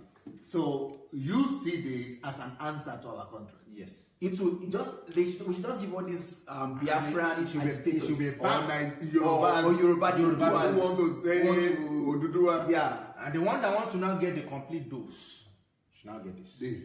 Tell them about this one. Lord, You see, one thing The about law of difference. the law of difference, because one thing that actually is fueling the Biafran and this restructuring idea is because we have failed, and because as a nation we've not imbibed this idea, this value system of seeing uniqueness In other people. of seeing uniqueness in other people, and seeing the ingenuity that you possess that I don't have. So, according to this book here, I am not strange, willed, off, nor crazy. My reality is just different from yours. So you mean the Hausas are not strange? no. You just have a different reality. You mean the Hausas are not wild? Not Weird. weird, yeah. You mean the Hausas are not off? No. Yes. And they are not crazy? Yes. And the Igbos are not crazy? Yes. And they are not weird? Yes. And they are not strange? Yes. And they are not off? Yes. They are just different? They're just different. From their views are just different from mine. Yeah. Their realities are just different from mine. And so I should celebrate their uniqueness. Uniqueness. If everybody begins to do that, go. Would all this, our agitations will stop? What will happen right now? We start having forums. We start having discussions.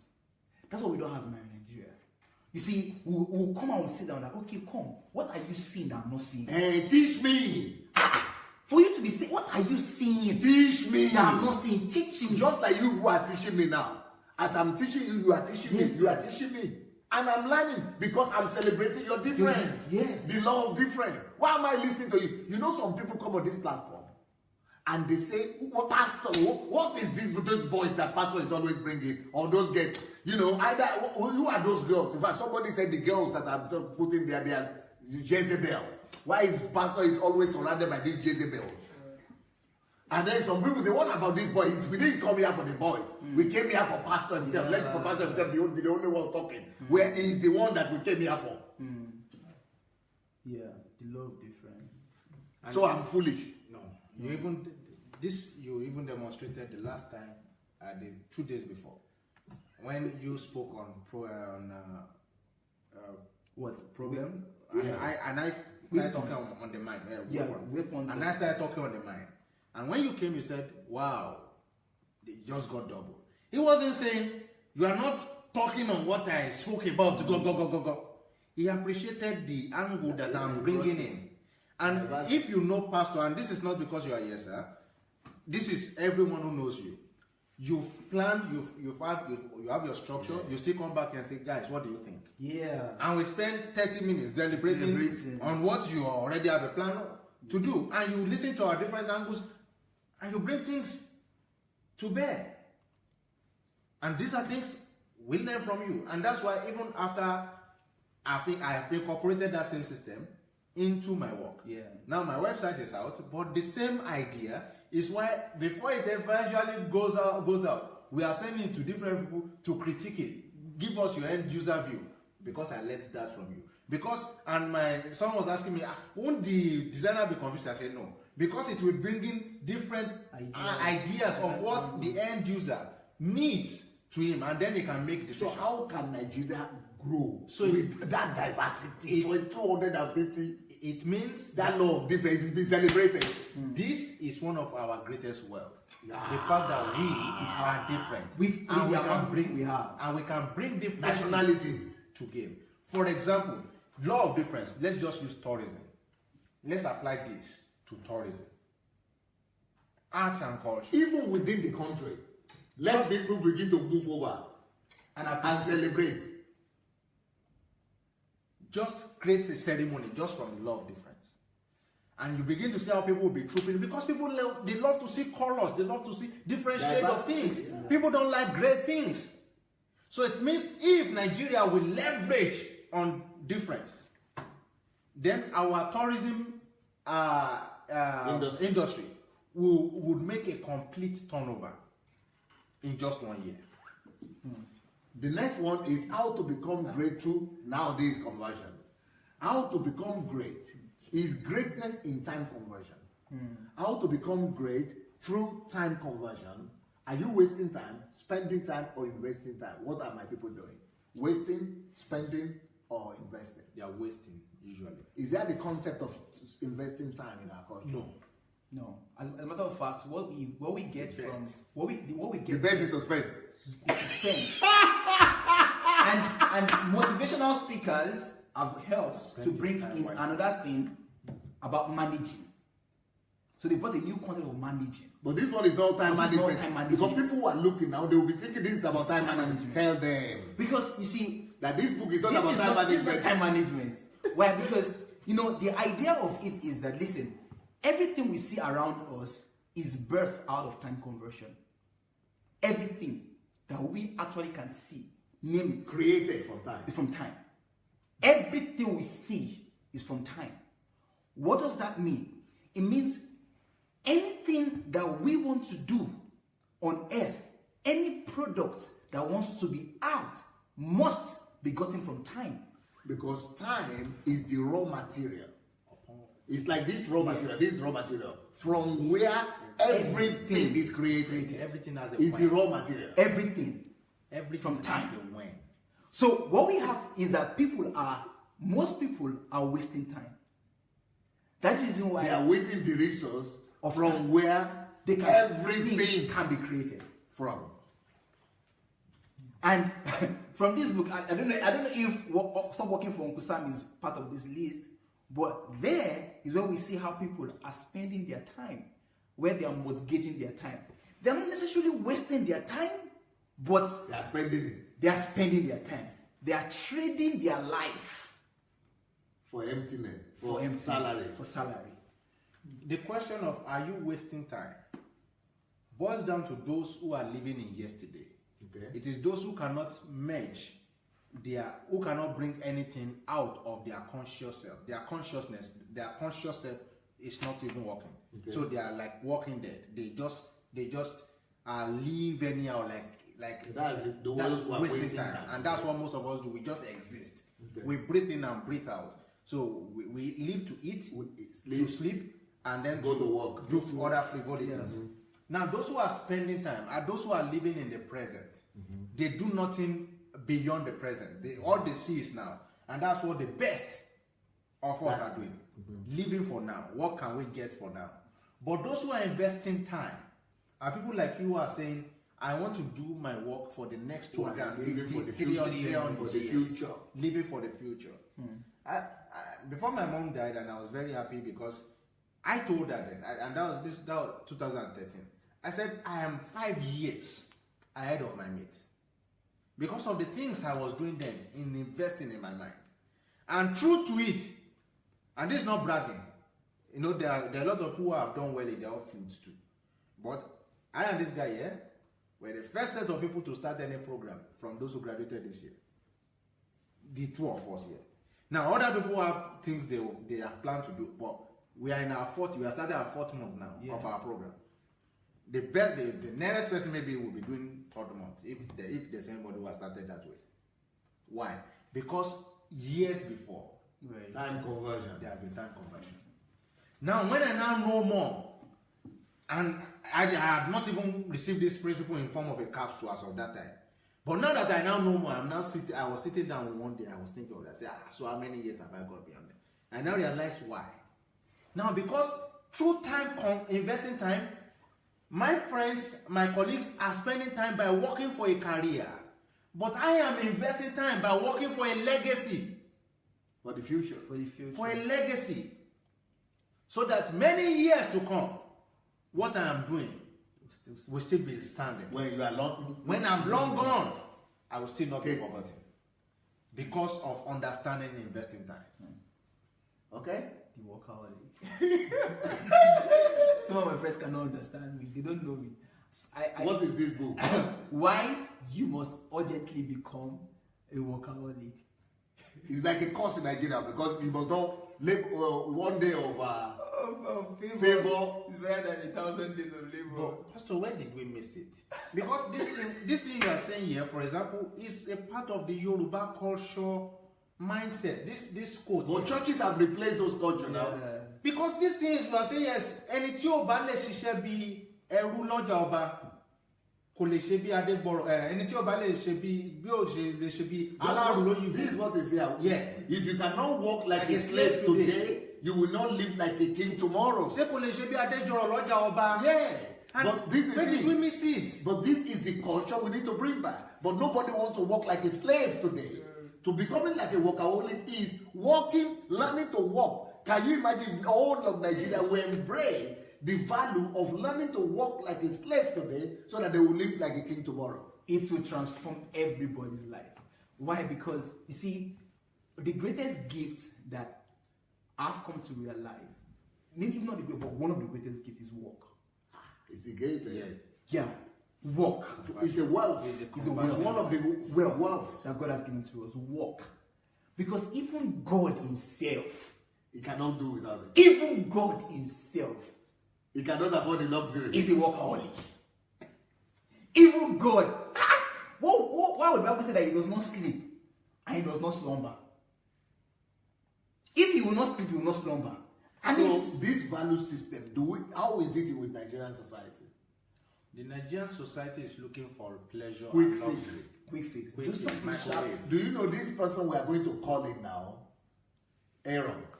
He came to the conclusion that only 0.2% of Nigerians work or know how to work. So this workaholic book will resolve all that.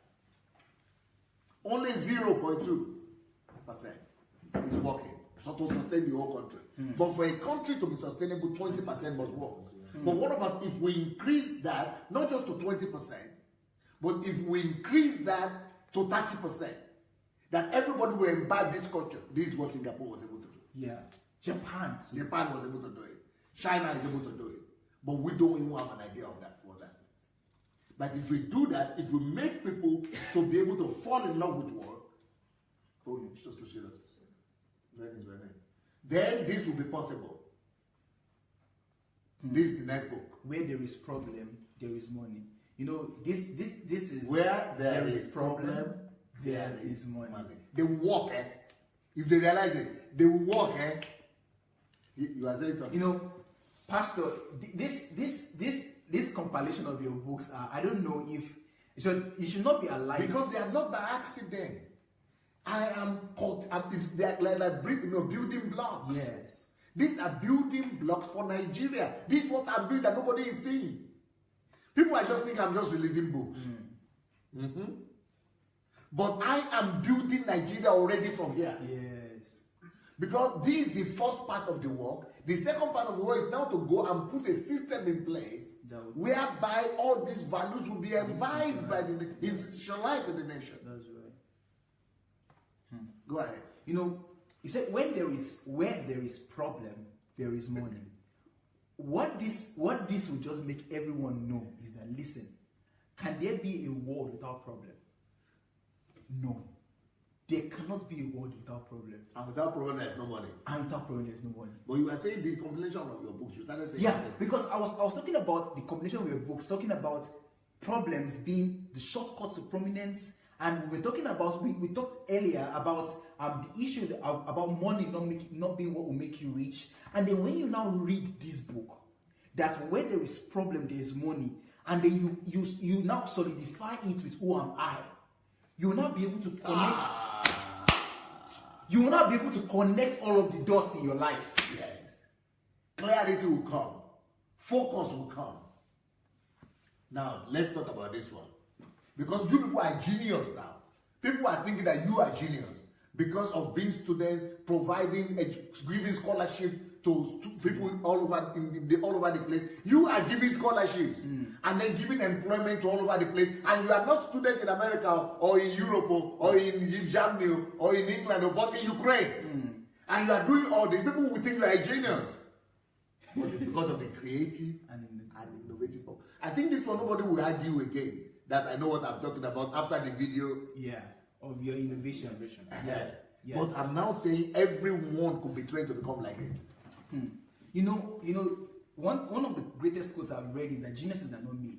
You know, you see, I can't remember the person that quoted it. He said, a genius is someone who is able to give his executing. He's working on the book. A concentration of thought, focused. Yeah, in one direction. In one direction. Anybody can do that. But it's a system. Somebody has to know. Yes. If you have not read that book, there's no way you have come across it. But that is why I want to reveal and unveil to all Nigerians that all of them can become a genius. Yeah. And all of them can become an innovator and a creator. But who will tell them? Our whole educational system is not even addressing that question. And yesterday when we were talking, they will tell you in Nigeria what people say that they are those who are brilliant and others are just in the class they say this guy is brilliant. This child is brilliant. That's what they thought, that I was one of the dullards, that I was not brilliant. Because we are not being told that there is one of the biggest evil in Nigerian society is that word. One is brilliant. This is brilliant. As if it's given to you by God. That statement has to be cancelled in our society. True. And everybody, instead of that, it has to be replaced by telling everybody that everybody could become a creative and innovator. Yeah. Like you were saying yesterday, and you pointed scientifically to what the works of Professor Emafidon. And now we have been able to use a system to build the dullest students in any country. They bring to him, they become the best. Genius. Come on. So, but we are not told because we concentrate on the wrong things. And everybody can be creative. Anybody. What would this do to Nigeria? This one, it will change us. It will begin to. People will begin to look deep into themselves. Science, what technology will bring it out. Innovations, skills, businesses, everything will come out. Because the scientific fact to this is autism. The scientific fact that backs what you are saying is autism. Autism. Because autisms are just inside themselves. And so when whatever skill they put there, They become a genius. They are genius in They it. are so good in it. Because they do not have time for the distraction, No distraction. of the outside world. So it shows that if we are just taught concentration in one just direction. one direction, then we'll begin to produce more. But Nigeria, we are so superficial and sensational. So I've not done anything. I'm just shouting. People have not, they've not read. They don't even have an idea that this book exists. Slave ship. They don't even have an idea. It's a persuasion. And that's this last one I'm presenting today. Raising the next generation. What would this do for Nigeria? You see, most times we Raising the next generation of Steve Jobs and Bill Gates. And I did this for my people, for my country. I wrote this book for Christians and for Africa. That it is easy to produce the next Steve Jobs, Bill Gates. It is easy. And the formula is here. No, this book. Get ready to call Aaron. Yeah. The one thing about this book is that it brings to light the idea and the value of conversion. You know, one of the things that anyone listening to you who follows you would learn and would know about you was that you said that the greatest word and the word that any human being should never forget on earth is conversion. Yes. You must always have that in your mind. Conversion. Think conversion. Conversion. And that is what this book actually brings to light. That Steve Jobs, Bill Gates, all of these inventors and innovators, they just use the power of conversion. Only one thing. Just the power of conversion. Only one thing. And it's available for what? everybody. The power of conversion. We produce it. And you always concentrate on the fact that no one genius or anybody who is regarded as a genius is actually factually better than any other person. We are the same. And you said if one person can do something, it points to the fact that it can be reproduced in any other person. Just a proof. And you used language as an example. That there was a time alphabet. There was a time people were not writing. But once someone was able to create that code, other people Started the whole world started following. And if you think that is just you met it like that, some people came together and created Esperanto.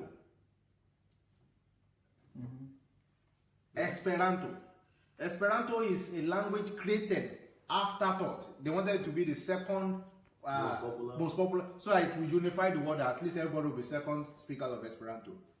And because someone could create it, other people can follow it. And the same thing with Steve Jobs. So what are the principles that they followed that we can follow? And it's always about conversion of what exactly are you loading your head with in your time. Thank you, guys. Let's go back to the initial page. We are going to call Aaron's now. Now, tell us a few things that you had from what you had from Aaron's before he comes out. You know, one of the great things that this man said, just a single man, he affected the price of goods, of foodstuffs in his states. In Edo State. In Edo State. Just through his own farm. Just through his own one farm. One farm. He brought down the price of foodstuffs, of food products by half. One man. And that was just to demonstrate. Just to prove to he has people. not even started anything. He was talking to them, they were not listening and saying, okay, I'm going to demonstrate. And it was very clear, through one farm. And he said in every state he could create what? It could do what? In every state, he said he could actually start raise up people, and he was talking about the employment rate he can actually raise in Nigeria and create. That he can create a plan that can employ close to 10 million. And in every state he could create a system of employment for 1 million people. 1 million people. No problem. And this is a Nigerian, and he's alive today. Aaron Ibe is alive. And I want all of you who are listening to this guy. This guy has so many solutions for Nigeria. I cry each time. If you have not subscribed to his page, you belong to yesterday. In fact, show me his page or his picture or his something. So people will know who he is, or his Facebook, so that people will know his Facebook page. So this man is alive. And what we have decided to do, and he has decided that, and I have decided that, if the government is not going to pay attention, we are going to bypass the government. Yeah. So I want the whole of Nigeria who are listening to me now to get introduced to Aaron. And, you know, just get introduced and hear all his concepts. You will be blown away. This guy, I found my twin brother. Yeah. That's what I found, that's who I found in him. And he's already started contributing to me, giving me his ideas, and those ideas I'm already implementing them. But he doesn't even know the plans that I'm having for him as soon as I get out of my own little problems here in Ukraine. Is he there already? Okay, let's welcome. Hello, Dr. Aaron. Well, Pastor Sunday, I'm here. How are you, sir? Well, I'm fine. Thank you very much for inviting me again. The world is listening to you right now, sir. That's great. It's my pleasure. Yes, go ahead. We want to hear all your solutions, ideas for Nigeria, sir. And what do you think? What are your thoughts about our nation? Today is Nigeria's Independence Day. Yes, great. Today, I've been listening to the conversation, great conversation. This morning, I recorded a video for the nation as well to say how I feel. And the thing is that we have come to the state that is actually past the state of just talking. We have come to the state where we have to implement actions. Yes. That is what you and I are doing right now. So actions have to be taken.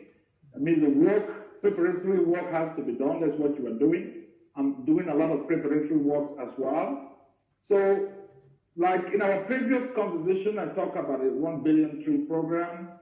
Please repeat a little bit, because a lot of people were not there at that time, please. Okay, so let me go through the process. So basically, Nigeria today is lacking in a lot of things. We import apples from South Africa, we import oranges from South Africa, and we import other fruits from South Africa. All these fruits, people don't know that they can be grown in Nigeria. For example, apples grow in Jos. Oranges grow everywhere in Nigeria. So the idea of the 1 billion trees is actually 1 billion fruit trees. There are 10 big products like oranges, avocado, cashew, palm trees, coconut, and just go on like that. That do very well in Nigeria, all parts of Nigeria. By harnessing all these fruit trees, planting them massively, Nigeria can become #1 in the production of at least 3 to 4 different fruits in the world.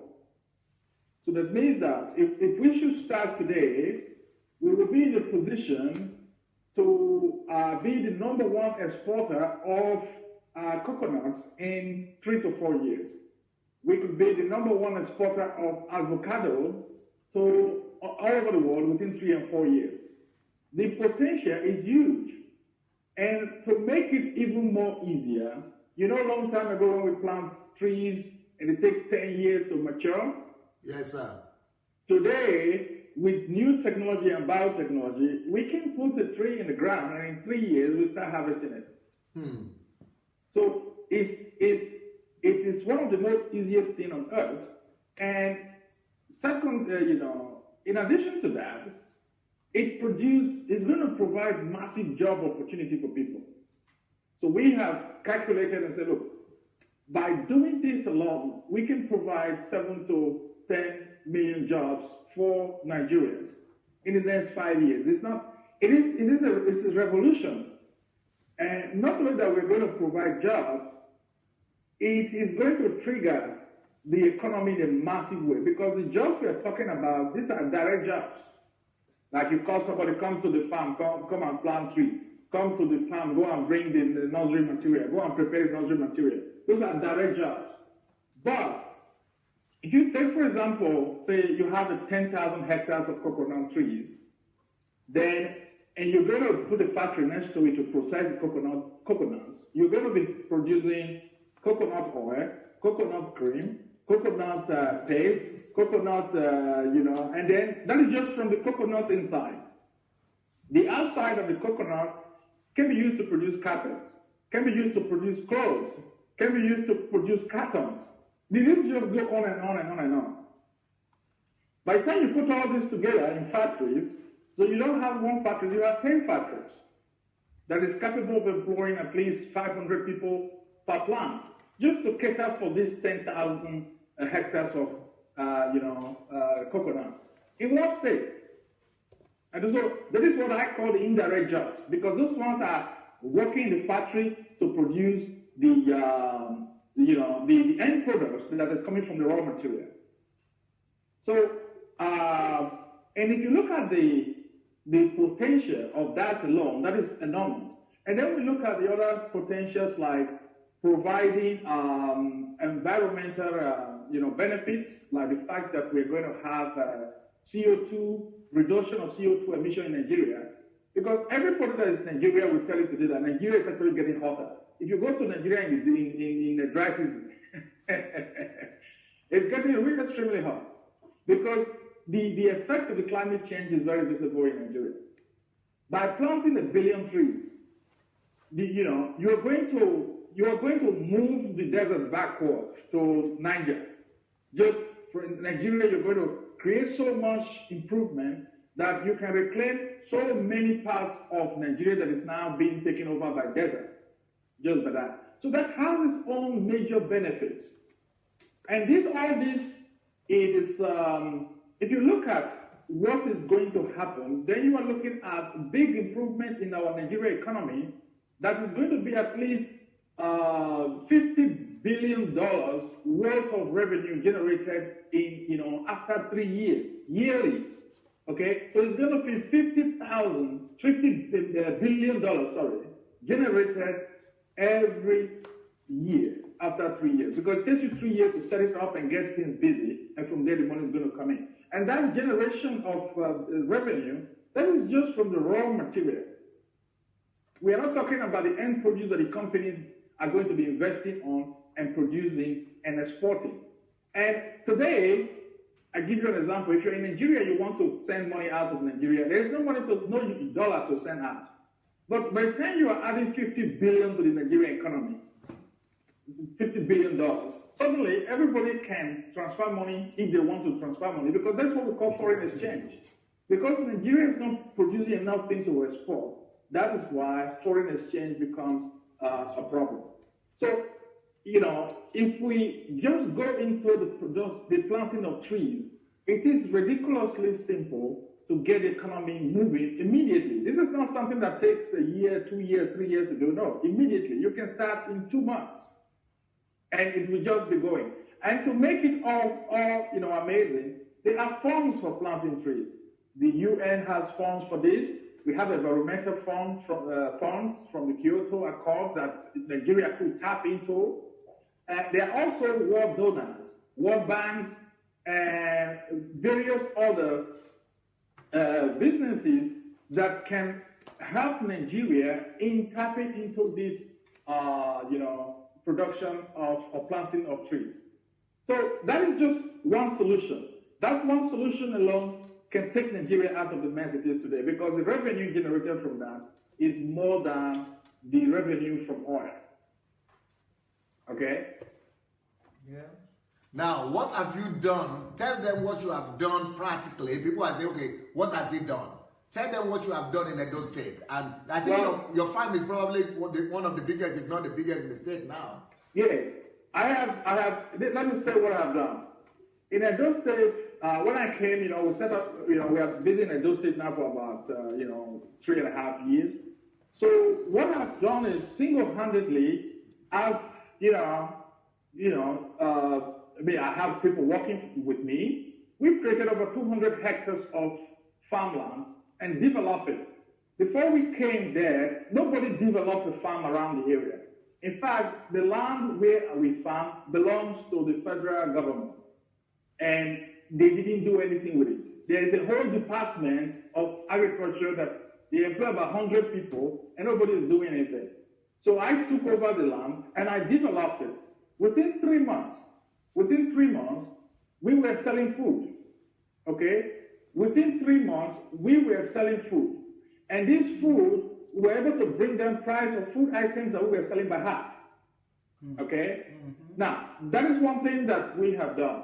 Now, the other thing we have done is that we have, when I came in, there are young graduates from the university that they are not well equipped in agricultural business. So I started a program called the Agri Training Program, where we take people out of the graduate from the university and we train them. So I was training 80 people a year, and they graduate, and I give them the certificate. And this training program was so organized. It's not like the normal theoretical training in the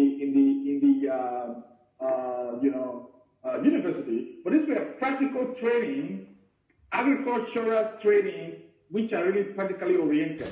After people finish all these, then they are able to start their own farm or get a job in another farm. So there are some lot of people who are working in Nigeria today in agribusiness who are actually, graduates from my farm, Aaron's Farm. And we brought new technique into the country. And I'm going to give you one technique I brought from the United States. Because I discovered that one of the problems Nigerians have, young people, is that they don't have a big land. So they have very small land to go to farm with.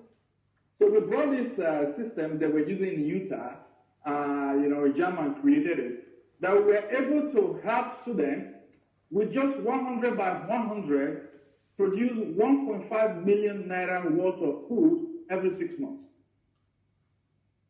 So now, people who follow our system, so somebody who doesn't have a job can end up with, 3 million naira a year. So that is a remarkable system, and we're still using it. That is one major thing that we did. Another major thing that we did is that, like now what we are doing is that, I went into the market, I said, look, why is fish so expensive? Nigerians don't eat fish, they don't eat meat, because it is so expensive. They say, yeah, but a fish costs about, catfish is 700 to 900 naira. I said, that is too expensive. Why should people buy fish for 700 to 900 naira? So we went into fish production, and we were able to produce fish for 300 naira per fish. So I said, okay, if the cost of production is 300, 350, then we can sell it a whole fish for 450, and we still make profit. So we are making very small profit, and we're doing it the European style to say, okay, if we're making just 50 naira, 100 naira per fish, so let's produce 1 million fish. So now we're actually in the process of producing 1 million fish. Then people say, yeah, but people are not, in Nigeria, you won't get a market for it. I said, of course there's market for it. There's market in Nigeria. The only reason why people are not buying fish is because they cannot afford it. So instead of buying, so now somebody is saying to me, oh, you're going to run people out of business in Nigeria. So they have to learn to produce efficiently, because we cannot be the most expensive country in the world and where people don't get value for their money. So these are some of the things we are doing, and there are a lot more. If anybody is interested, you can go to my farm Facebook page as facebook.com/AaronsFarms. You will see all the great things we have done. Today we are producing a lot of cassava. We're running out 200 hectares of cassava farm, whereby we're experimenting on how to get cassava out of the ground within 8 months. It's a unique way of planting and taking care of cassava, so that we can cut down the time of normal 12 months that it takes to plant and harvest cassava. All this is major gains, because if you look at it, our cassava farm, we are getting like 40 tons per hectare, okay? A typical Nigerian cassava farm gets like 10 to 15 tons per hectare. So while we are able to generate about 800 to 1.2 million per hectare, a typical Nigerian farmer will be generating just 300,000 naira per hectare. So you can see the difference. So our ways of doing things is understand the process, improve it, and then bring it to the market. So that, I mean, in a sense, teach other people, bring the knowledge further so that other people can benefit from it. So in a few months, we'll be sending somebody to Australia, because I discovered that in Australia, there's a farmer there who is producing 100 tons per hectare of cassava. And normally, cassava is supposed to be growing in Australia. So why is he doing it? So it's something that I'm curious about, and I'm ready to invest in it to be able to get that and use it in Nigeria as well.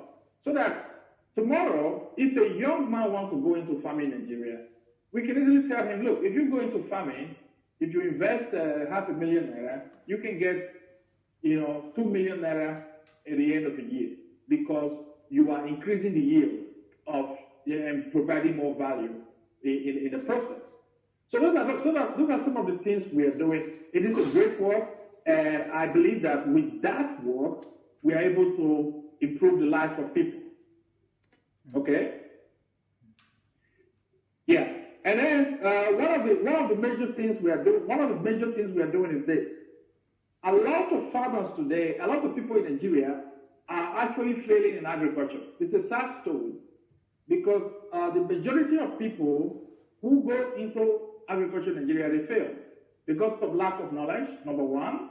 Number two, because of lack of support from the government, lack of initiative, no training, nothing, no input. So what I have done is to set up an agri power. That is a system, a company that we use. What agri power does is to gather people together who are interested in investing in agriculture, but they have very small amount of money. It can be 200,000, 300,000. It's not enough for them to do anything without losing everything.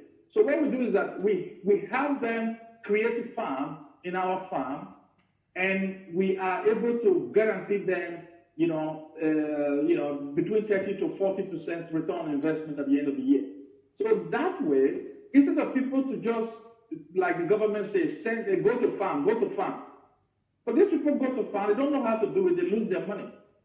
So by helping them in our own farmlands and with their resources, we are able to provide value for them. In fact, they are even Cameroonians. Cameroonians came to my farm this week to follow the process. So those are some of the things we are doing, and it is only going to be expanding in the next few months until we cover the whole country, because that is a revolution, and we have to carry the revolution to the entire country. Amazing. Yes. So, what is your ultimate vision for your farm and for Nigeria? Well, if you look at my website right now, you see that our goal is we are raising 100 billion naira, and this 100 billion naira is from Nigerians, and I'm going to tell you why is that. Last year, 2016, the Nigerian remittance to Nigeria was $35 billion. That is the money all Nigerians collected in the diaspora, and they send it to Nigeria. Or they send it to go and build a house, or send it to their parents, send it to this, send it to that. But today, that money is gone. That money is finished. Yes, because that money is not invested. So this year, Nigerians are going to send more money home again, which is going to be lost. And all the Nigerians have been doing that for a very long time. So normally what you get is that a lot of us, of Nigerians, are getting older now. Because when the craze came out, everybody go to Europe. That is about 25, 20 years ago. And now some of these people are getting older and older in the diaspora. And they say, I want to go back home. But there is nothing back home to go back to. Because maybe they have a house, but that house, they built it in a place where erosion has taken over the road. They cannot go in. There's crime everywhere. There is nothing, no electricity, and nothing. So what I have done is to say to these people, I say, look, you people have invested poorly. Because Nigerians, by nature, don't invest in the Western world because they don't know how to do it. I spent years, I worked in the, I invested greatly in the stock market and let my money work for me. But most Nigerians don't invest in the stock market. They don't understand it. Most Nigerians, when they are investing in Nigeria, they call it investment, they buy a car and go and sell it. And they lose money in that process. So what I've come together is, okay, look, why not invest in agriculture through a management system that you have a say in it? And that is actually what agri-power is. So with agri-power, people come to us and bring their resources. And the resources, we combine it and we do a massive investment. So what we are looking at, we are raising over 100 billion in the next 5 years, and we're going to be, one of the top biggest big business in Nigeria. Basically, my goal is that we just have to be the biggest agricultural business in Nigeria. And that is the way to provide jobs. That is the way to provide employment. Like you said, the problem of Nigeria is not lack of money. Nigerians are loaded. Nigerians have a lot of money. The 35 billion that was sent to Nigeria last year by the Nigerians in the diasporas, Dangote only used 6 billion to build the biggest refinery in Lagos. Only 6 billion. So the money sent to Nigeria last year can build 6,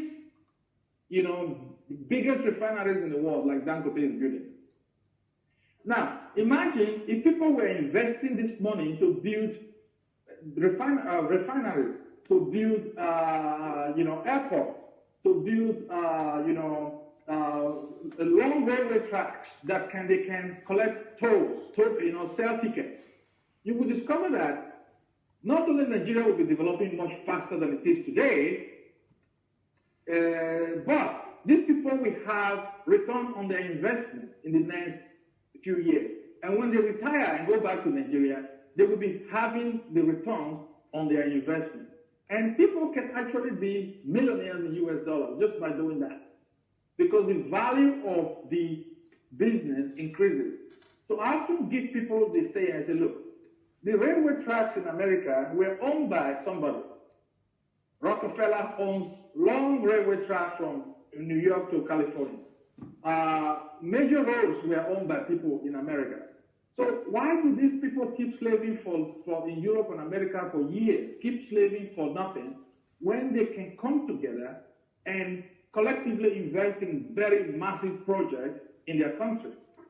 So my drive and my passion is to convince as many as possible Nigerians that, look, we cannot keep waiting for the government alone to do things. You have to do it. And so let's come together. And number one thing is to build the trust, to let people understand that, look, there is a system you can trust. We can build a trust relationship that people realize that, oh, I can invest that way and don't lose my money, and I can get benefit from it. So that is the whole project of what I'm working on, which I preach every day, the 100 billion naira investment project, especially as related to agriculture. And that way, we are able to keep expanding our agricultural activities and creating jobs and creating, wealth for people. Like, for example, for every, $2.5 million naira that we invest, we employ somebody. This week, we just employ 3 people. So every week, we employ a new person, new person, new person, new person. And one day, if you just keep doing that, you just hit few thousand people that are working in the business. And these are people who no longer beg for money, who now have the resources of their own because they have a job. The dignity of labor that we're talking about, they are not dignified because they are doing their job. So those things, they are not theories. We are doing it today on ground, and I work on it daily with my team. And we have a large farm, and everybody can go there and see if the work goes on every day. So you are amazing. Yes, we want to hear other ideas if you have other concepts. Yes. So we have the other concept we have is that look, our people, fortunately, are poor because creative thinking and and critical thinking is not our strong part yet, and so we need to start working on that. So in business, I always say to people, I created my first business for $2,500. And the $2,500, I didn't have it, but some companies, some banks were crazy enough to give me a credit card that had $2,500 on it. So I said, okay, I'm going to start a business with that. That was my first capital. And I created a business and I sold it a year later for $500,000. It's a true story. So with $500,000, I was able to make further investment. So, but I look at today, I see that we are now in a global, village. I work online daily. I have I have a developer in Ukraine. One of my best developers in Ukraine, very smart guy. I have personal assistants from Philippines, and I have all these people that work for me all over the world, and we all use the system. So, and I said, why is it that Nigerians are not engaged in this new world of, digital empires, building wealth through the internet? And if I go to Nigeria, everybody complain, the graduates are complaining, everybody's complaining, but they have, these days, broadband, they have computer, and, they can work. So what I've decided to do is to set up a system to say, okay, look, we have this marketplace with Nigerians, and people join the marketplace, and I train them in my marketplace and academy to learn to sell their craft, okay? So that people don't understand that Nigeria has so much to export. When you talk about export in Nigeria, people think that you go and carry oil and export. You go and carry timber and export. That is not what export is. You can export your knowledge. And I've told people, say, look, if you just get a camera and go and take very beautiful pictures of people in the street, in the marketplace, and these things are sellable in the World Wide Web. I can show you where to sell it. If you just go out and source for what do you call it, Nigerian indigenous items, they are sellable all over the world. Okay, so there are so many things that is available. Even telling Nigerian stories, just tell a story about Nigerian stories that we take for granted, record it in a digital form, put it on Amazon or put it somewhere else. You can sell these things and become wealthy doing it. So a lot of our people don't know all these things, and I can go on for hours about it. So what I have done is I've created a group. When people are interested, they can join, and I train them on this. And I mentor them from beginning to the end. They don't have to pay me for it, That is how we do it. Because I just want to see them being successful. I want to see them be able to sell their products all over the place, sell their products on Amazon, sell their product to the world. Because today, we have over 24 million Nigerians in the diasporas. And these 24 million Nigerians, they are adding to the economy of the Western countries. They buy food from the big shops, they buy clothes from the big shops, they buy hamburgers from McDonald's. They're just adding and adding and adding and adding to the Western countries.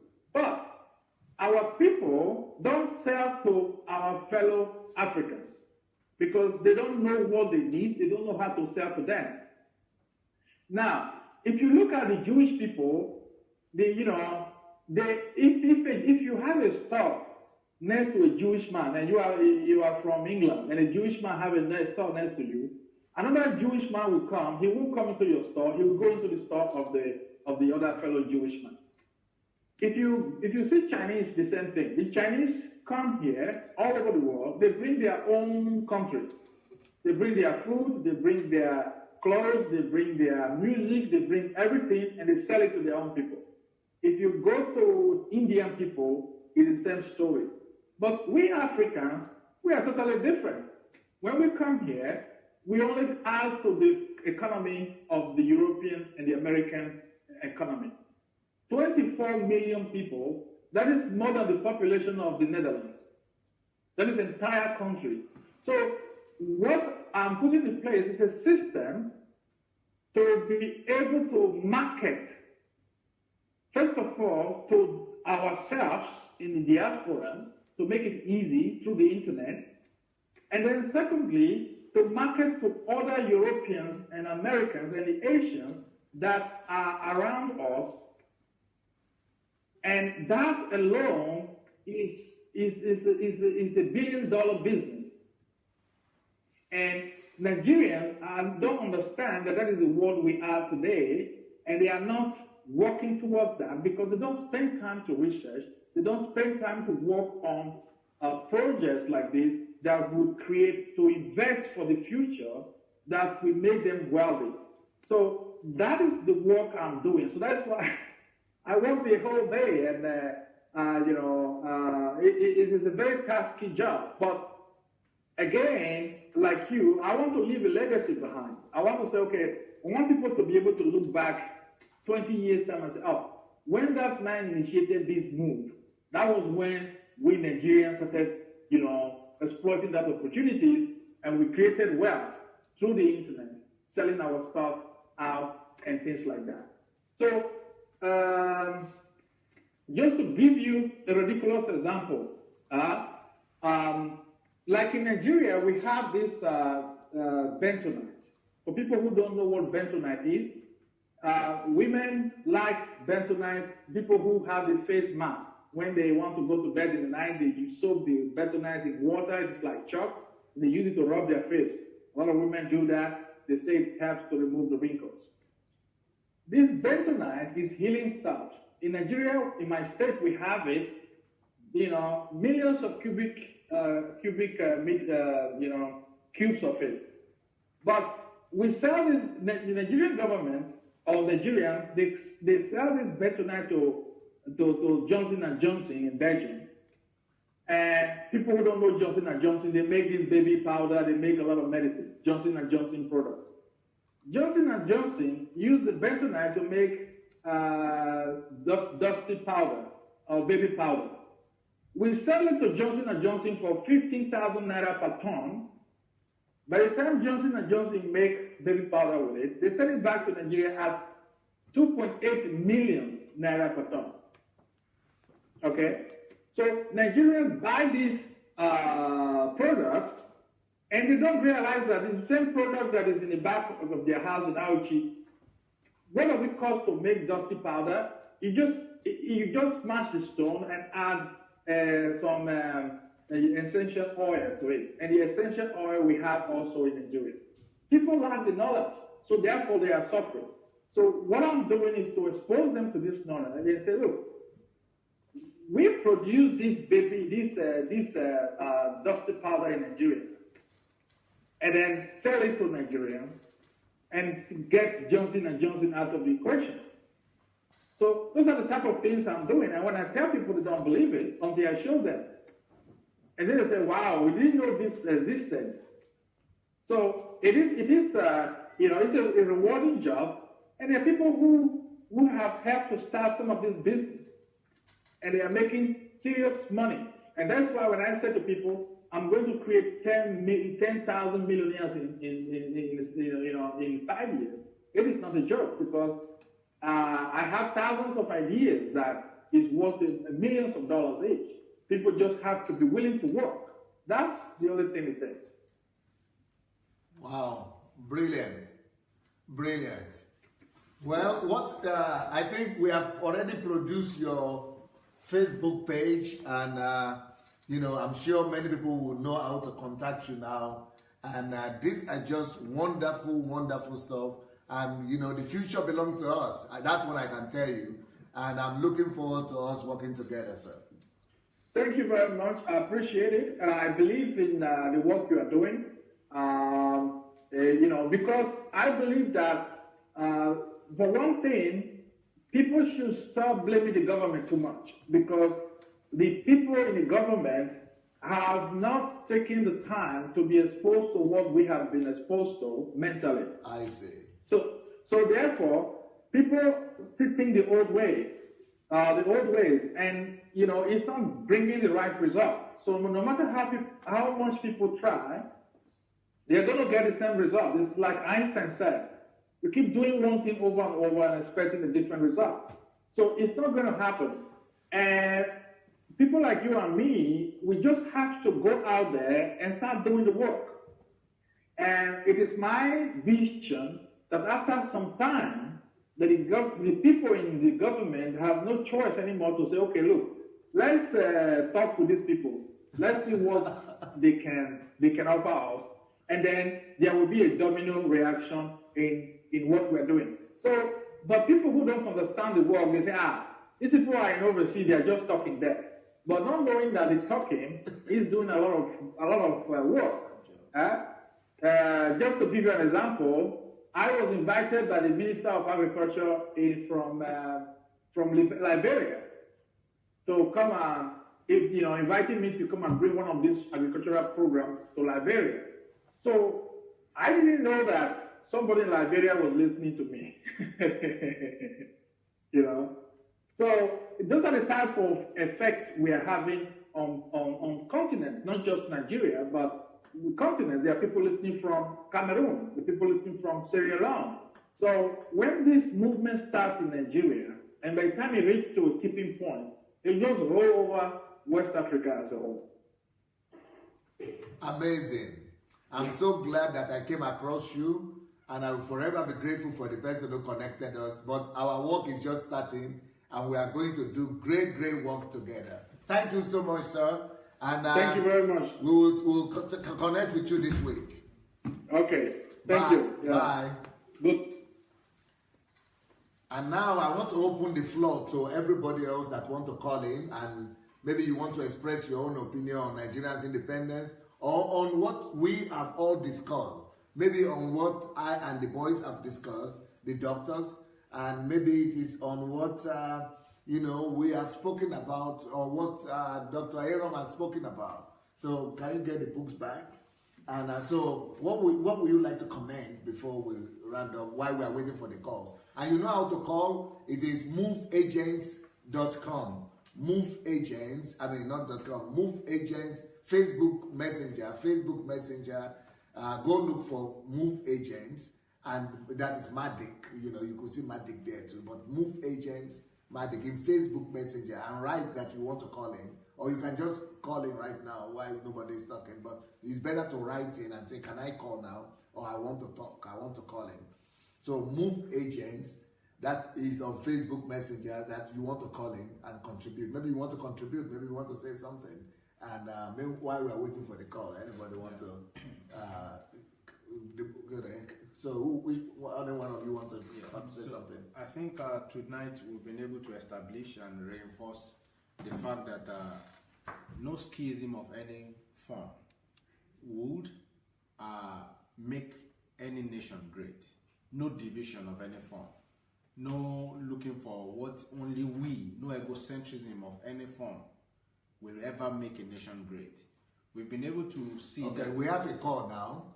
So let's find, who is that? Hello, sir. This is Dr. Adelaja Jones. From where are you calling from, sir? I'm currently from London, Ontario, in Canada. Oh, yes. Thank you so much. We would like to hear your contribution today. Yes, I've been watching your program from the very point where you started, sir. All the first edition and this second part. I've been listening attentively. What do you think? What do you think? Yeah, they are impressive, wonderful idea that can be applied to the problems, the present situation we have in our country with good outcome, good result. If you are allowed to do that, because I heard you maybe once or twice saying that if the government will not support this program, that you go ahead and do it yourself. I really need to let you know that even in Nigeria, there are bureaucratic processes. There are established laws that one way or the other have hampered these wonderful ideas that we're talking about. But that's not the reason I'm actually calling. Okay. I'm calling because of 4 or 5 reasons. The number one reason, I'm starting from actually the 5th one, is the greed and the pride in the top 1% in Nigeria. The top 1% in Nigeria, they have this rank cadety mentality in which they want to look around them and see every other person below them, no one equal to them, no one has what they have, and subjugate other people. And that's why we are talking about value system, sir. Yes, that's what we call the value system. Do you know that in Nigeria, it is somehow very, very difficult to find quality women right now? The reason I'm saying this is that when you look around, even women young men like us, we want to say, okay, I want to get married. Most of them, they've been going out with all these politicians. It's a very sorry state. It bounds the down. Same mentality, the same subjugation that we see. It bounds down to value system. Yeah, it's still the same value system. Okay, so what are the you have your time limit is just 3 minutes, so go faster. Okay, I will move faster. Then my fourth point is running for president. At times, the best way to get something done is to do it yourself. Yes. You cannot deputize that to someone else because nobody else will do it well. Nigerians are listening to you. So if you think you can do this well, don't waste your time. Roll out your whatever, and we will support you. That's my fourth point. Okay. My second point, I will jump to my second point, national righteousness or collective righteousness. There is something in the Bible that Christians have to come to realize. There is personal righteousness, which Christ gives to you. When he died on the cross, we are made righteous by his death. I accept and I agree with that. But there is also collective or national righteousness, in which a whole nation comes to live according to God's plan. At times, collective righteousness can affect individual people. Even when God was about to destroy Sodom and Gomorrah, he said, if I find 5 righteous people in it, those are individual righteous people. But you could not find more than 5. You could not find 10 in the city, and both the righteous and the sinner in the city suffered for it. So we have a problem with national righteousness or collective righteousness, which we talk about in the value system as well. Yes. And my first point, the first black president of America never visited Nigeria for once. And that's the point I want to derive from that. If there's any country the US has heard of in the world today, apart from Russia and what have you, it is Nigeria. We have the potential to be greater than the United States of America. We have the population, we have the brains, we have everything to be equal, if not better than the United States of America. I agree with you, sir. But we do not put our force together to achieve that target, to achieve that goal. And that is where one of our problems is. So if we have leaders like you coming out, I've heard of people like Peter Obi, I've heard of people like Donald Trump, and I particularly think that the wife of the present president will be a better president for this country. And I will not regret saying that. That is the wife of the present president. If she runs for presidency, she will be a better president, closer to the people, and be able to move things. I've hired her a couple of times before they talk to her and silence her. She will be a better president. And I think, sir, that you will be a better president for this country. We have to have an evolution of ideas. An evolution of ideas to come to Nigeria. And it will not come from all these old politicians. It's not going to come from all these corrupt politicians. It's going to come from an outsider, somebody that is radical, just like in America, Trump. I don't believe that Trump is the best person that can be president. Thank you so very much, Jones. You have tried. You made a lot of valid points, and because there are a lot of other people too who want to call in, who are waiting for their time. So we are waiting for other calls. And but you know, I'm more interested in Nigerian transformation rather than political agenda. I'm not even interested in starting a church, not place of being a politician. I don't want to, you know, I want to bring real change rather than politicking. Who is there? Hello? Hello, good evening, DSA. Good evening, sir. Who is this, please? My name is Abdul, so I'm calling from Lagos. How are you, my brother? Very fine, thank you, sir. Happy independence to you and the team down there in Ukraine. How are we? Do you enjoy the way we are celebrating our independence here? Oh, it's been really awesome. I was really blown away by Dr. Anu and Victor Bamishaye until the other Dr. Aroms came on, and I was like, wow, this is very powerful.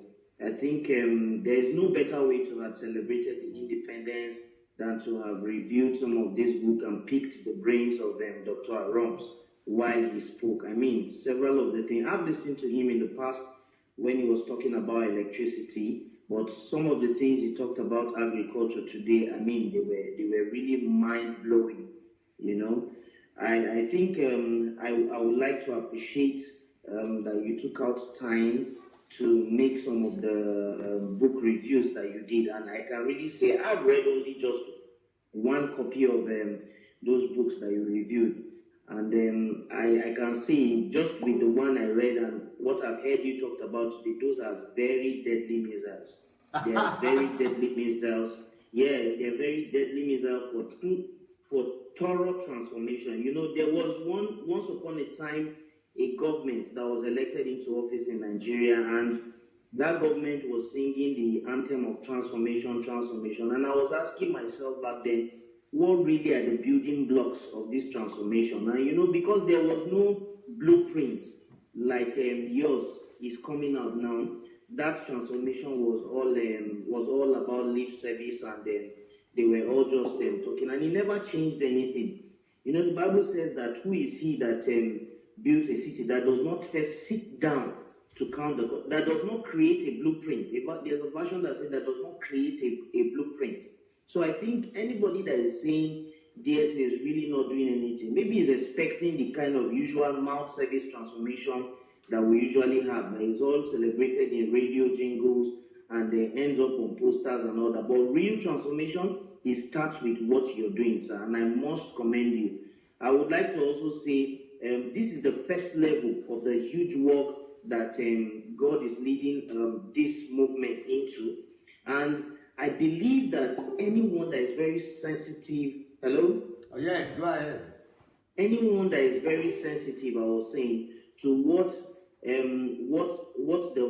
is about to happen, they would first of all plug into it by becoming truly baptized into these books that we have reviewed. I myself, not inclusive, you know, I want to see myself talking with such kind of understanding, like I saw the young men down there, and I saw Dr. Aram speak today. You know, so it's a call for every one of us to get this material and voraciously consume them and digest them in us, so that we can be agents for this transformation. And why I'm saying that is because the job of changing the value of a society is an inside job.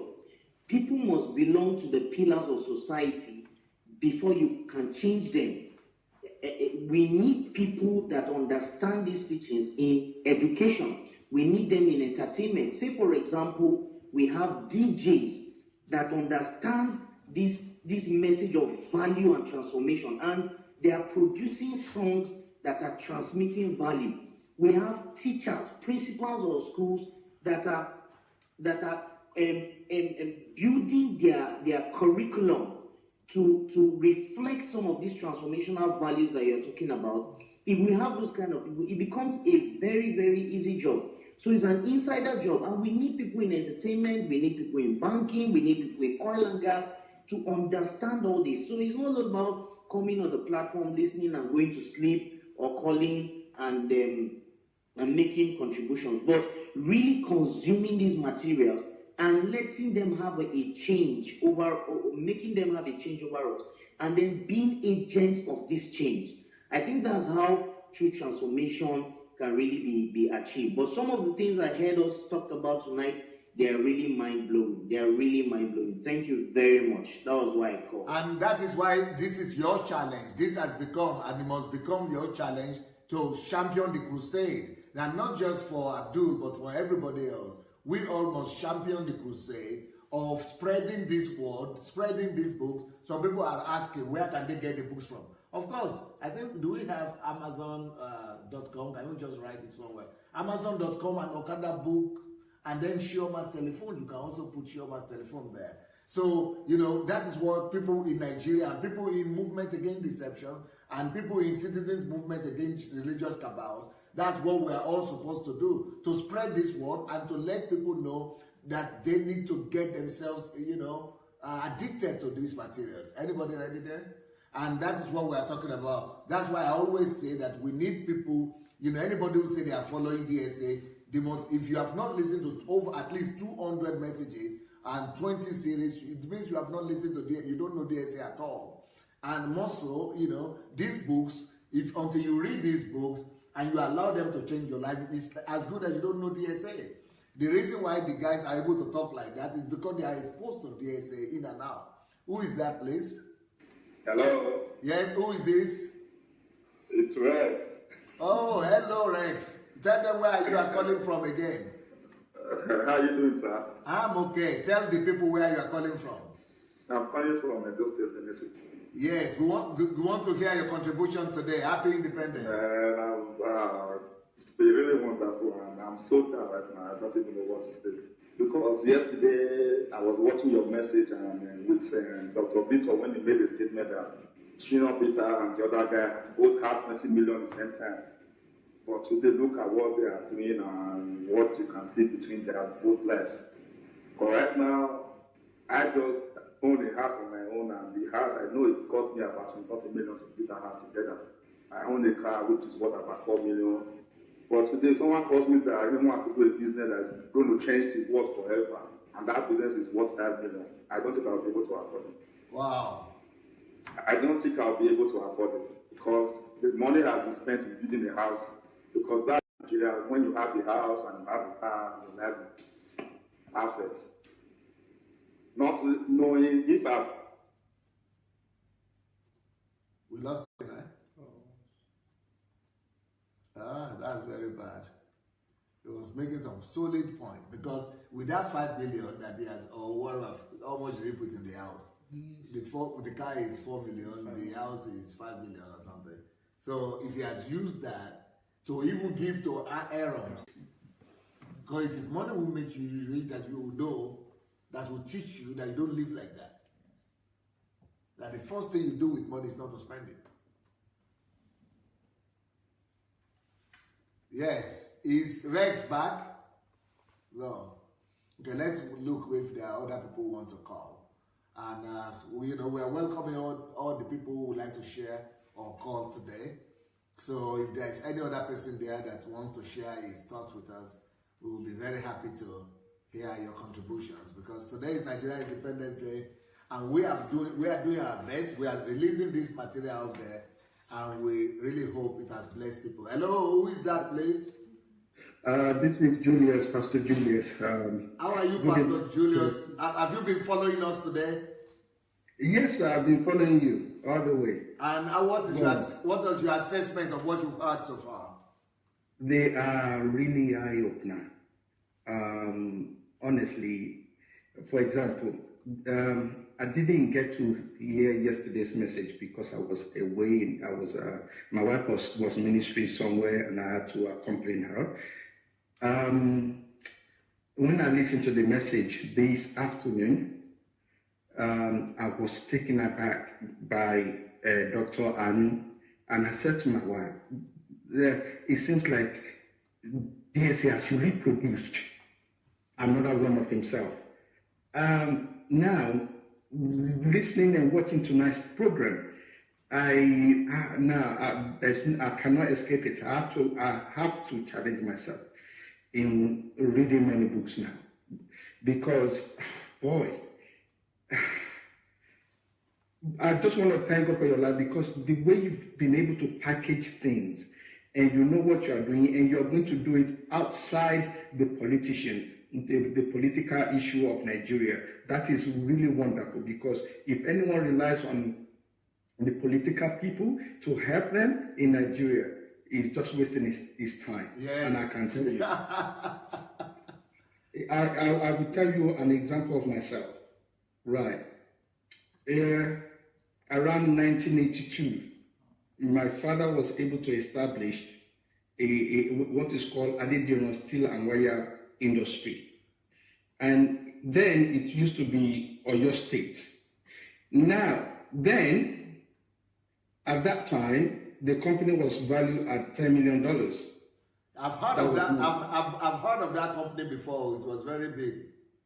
Of course, yes. It was very, very big. Only 3 of them in the West Africa. Wow. Yes. Now, the business ran into trouble in 2007 based on the loan that was taken out in 2004 from the Bank of Industry. I did not know about it. My dad didn't tell me about it at that time. I'm also the director. But what I'm trying to get at is, when my father passed away in 2011, I've been in and out of Nigeria. I've gone to Bank of Industry. I said, listen, you close this company down. I want to pay the money back. Help me to pay the money back. And the way you can help me to pay the money back is for you to open grant us permission to open the business, start running it. Do you know what, sir? No. Until you bring 350 million naira down. I said, this is nonsense. You close the company down only for a mere 80 million naira. And it was working. And I'm saying now, with a new management skill, new management idea that I'm ready to bring in, and we still have raw materials to produce for another 3 months on that premise, they still say no. Now, that is, and the people I was talking to, I was engaging with, they are PhD holders. Wow. Now, the Nigerian situation, it does not make sense. It does not make sense. I don't know who they have running the show. The Bank of Industry Risk Management man was more interested in saying, you know what, my generation, we continue to fight you guys, and if you pass away and we don't pay this money now, another generation will come and fight the Adelaja Steel and Wire Industry. I said, I'm not here to fight. I'm here to help you pay the money back. So those are the mentality of the people running Nigeria. Something is wrong. But when you are now bringing my contribution, when you are bringing this style in, and you are going to be able to train people, change the mindset, orientation of the people. Sir, kudos to you, sir. And Dr. Anu, wow. I salute you. And the other guy. Victor. How you guys are doing it, you are honestly, they are making you proud, sir. And they're making Nigerian proud. That's all I have to say, sir. Thank you so much. Thank you so very much. And that's why people might not value the educational aspect, the enlightenment aspect of the work that I'm doing. And they think I'm not doing anything. Whereas I think this is more valuable than even bringing billions of dollars to Nigeria. If we don't change the people's mindset, it will just end up being the kind of thing that Awolowo did. And all those people in the 50s and 70s and the 60s, but everything is collapsed and disappeared because there are no people to sustain. Anyway, I think we have a caller. Is that Rex? But we can't get his voice. Okay, maybe another caller might be there. If there's any other caller that is coming, will be. Okay, but for people, let me answer the question of people who are asking, where can they get the books? Okay, the books are available on okadabooks.com. That is for people in Nigeria and Africa. And the books are also available on Amazon for anybody living outside of Nigeria. So, you know, and then we have the contact in Nigeria. If you are living in Nigeria, we have Shioma. She has most of my books. She will be able to help you to get a lot of these books. But if the books are not yet available in Nigeria, you could also call her. She'll be able to know how to get the books for you. So, yeah, because if you don't change, the most important thing is the value system change.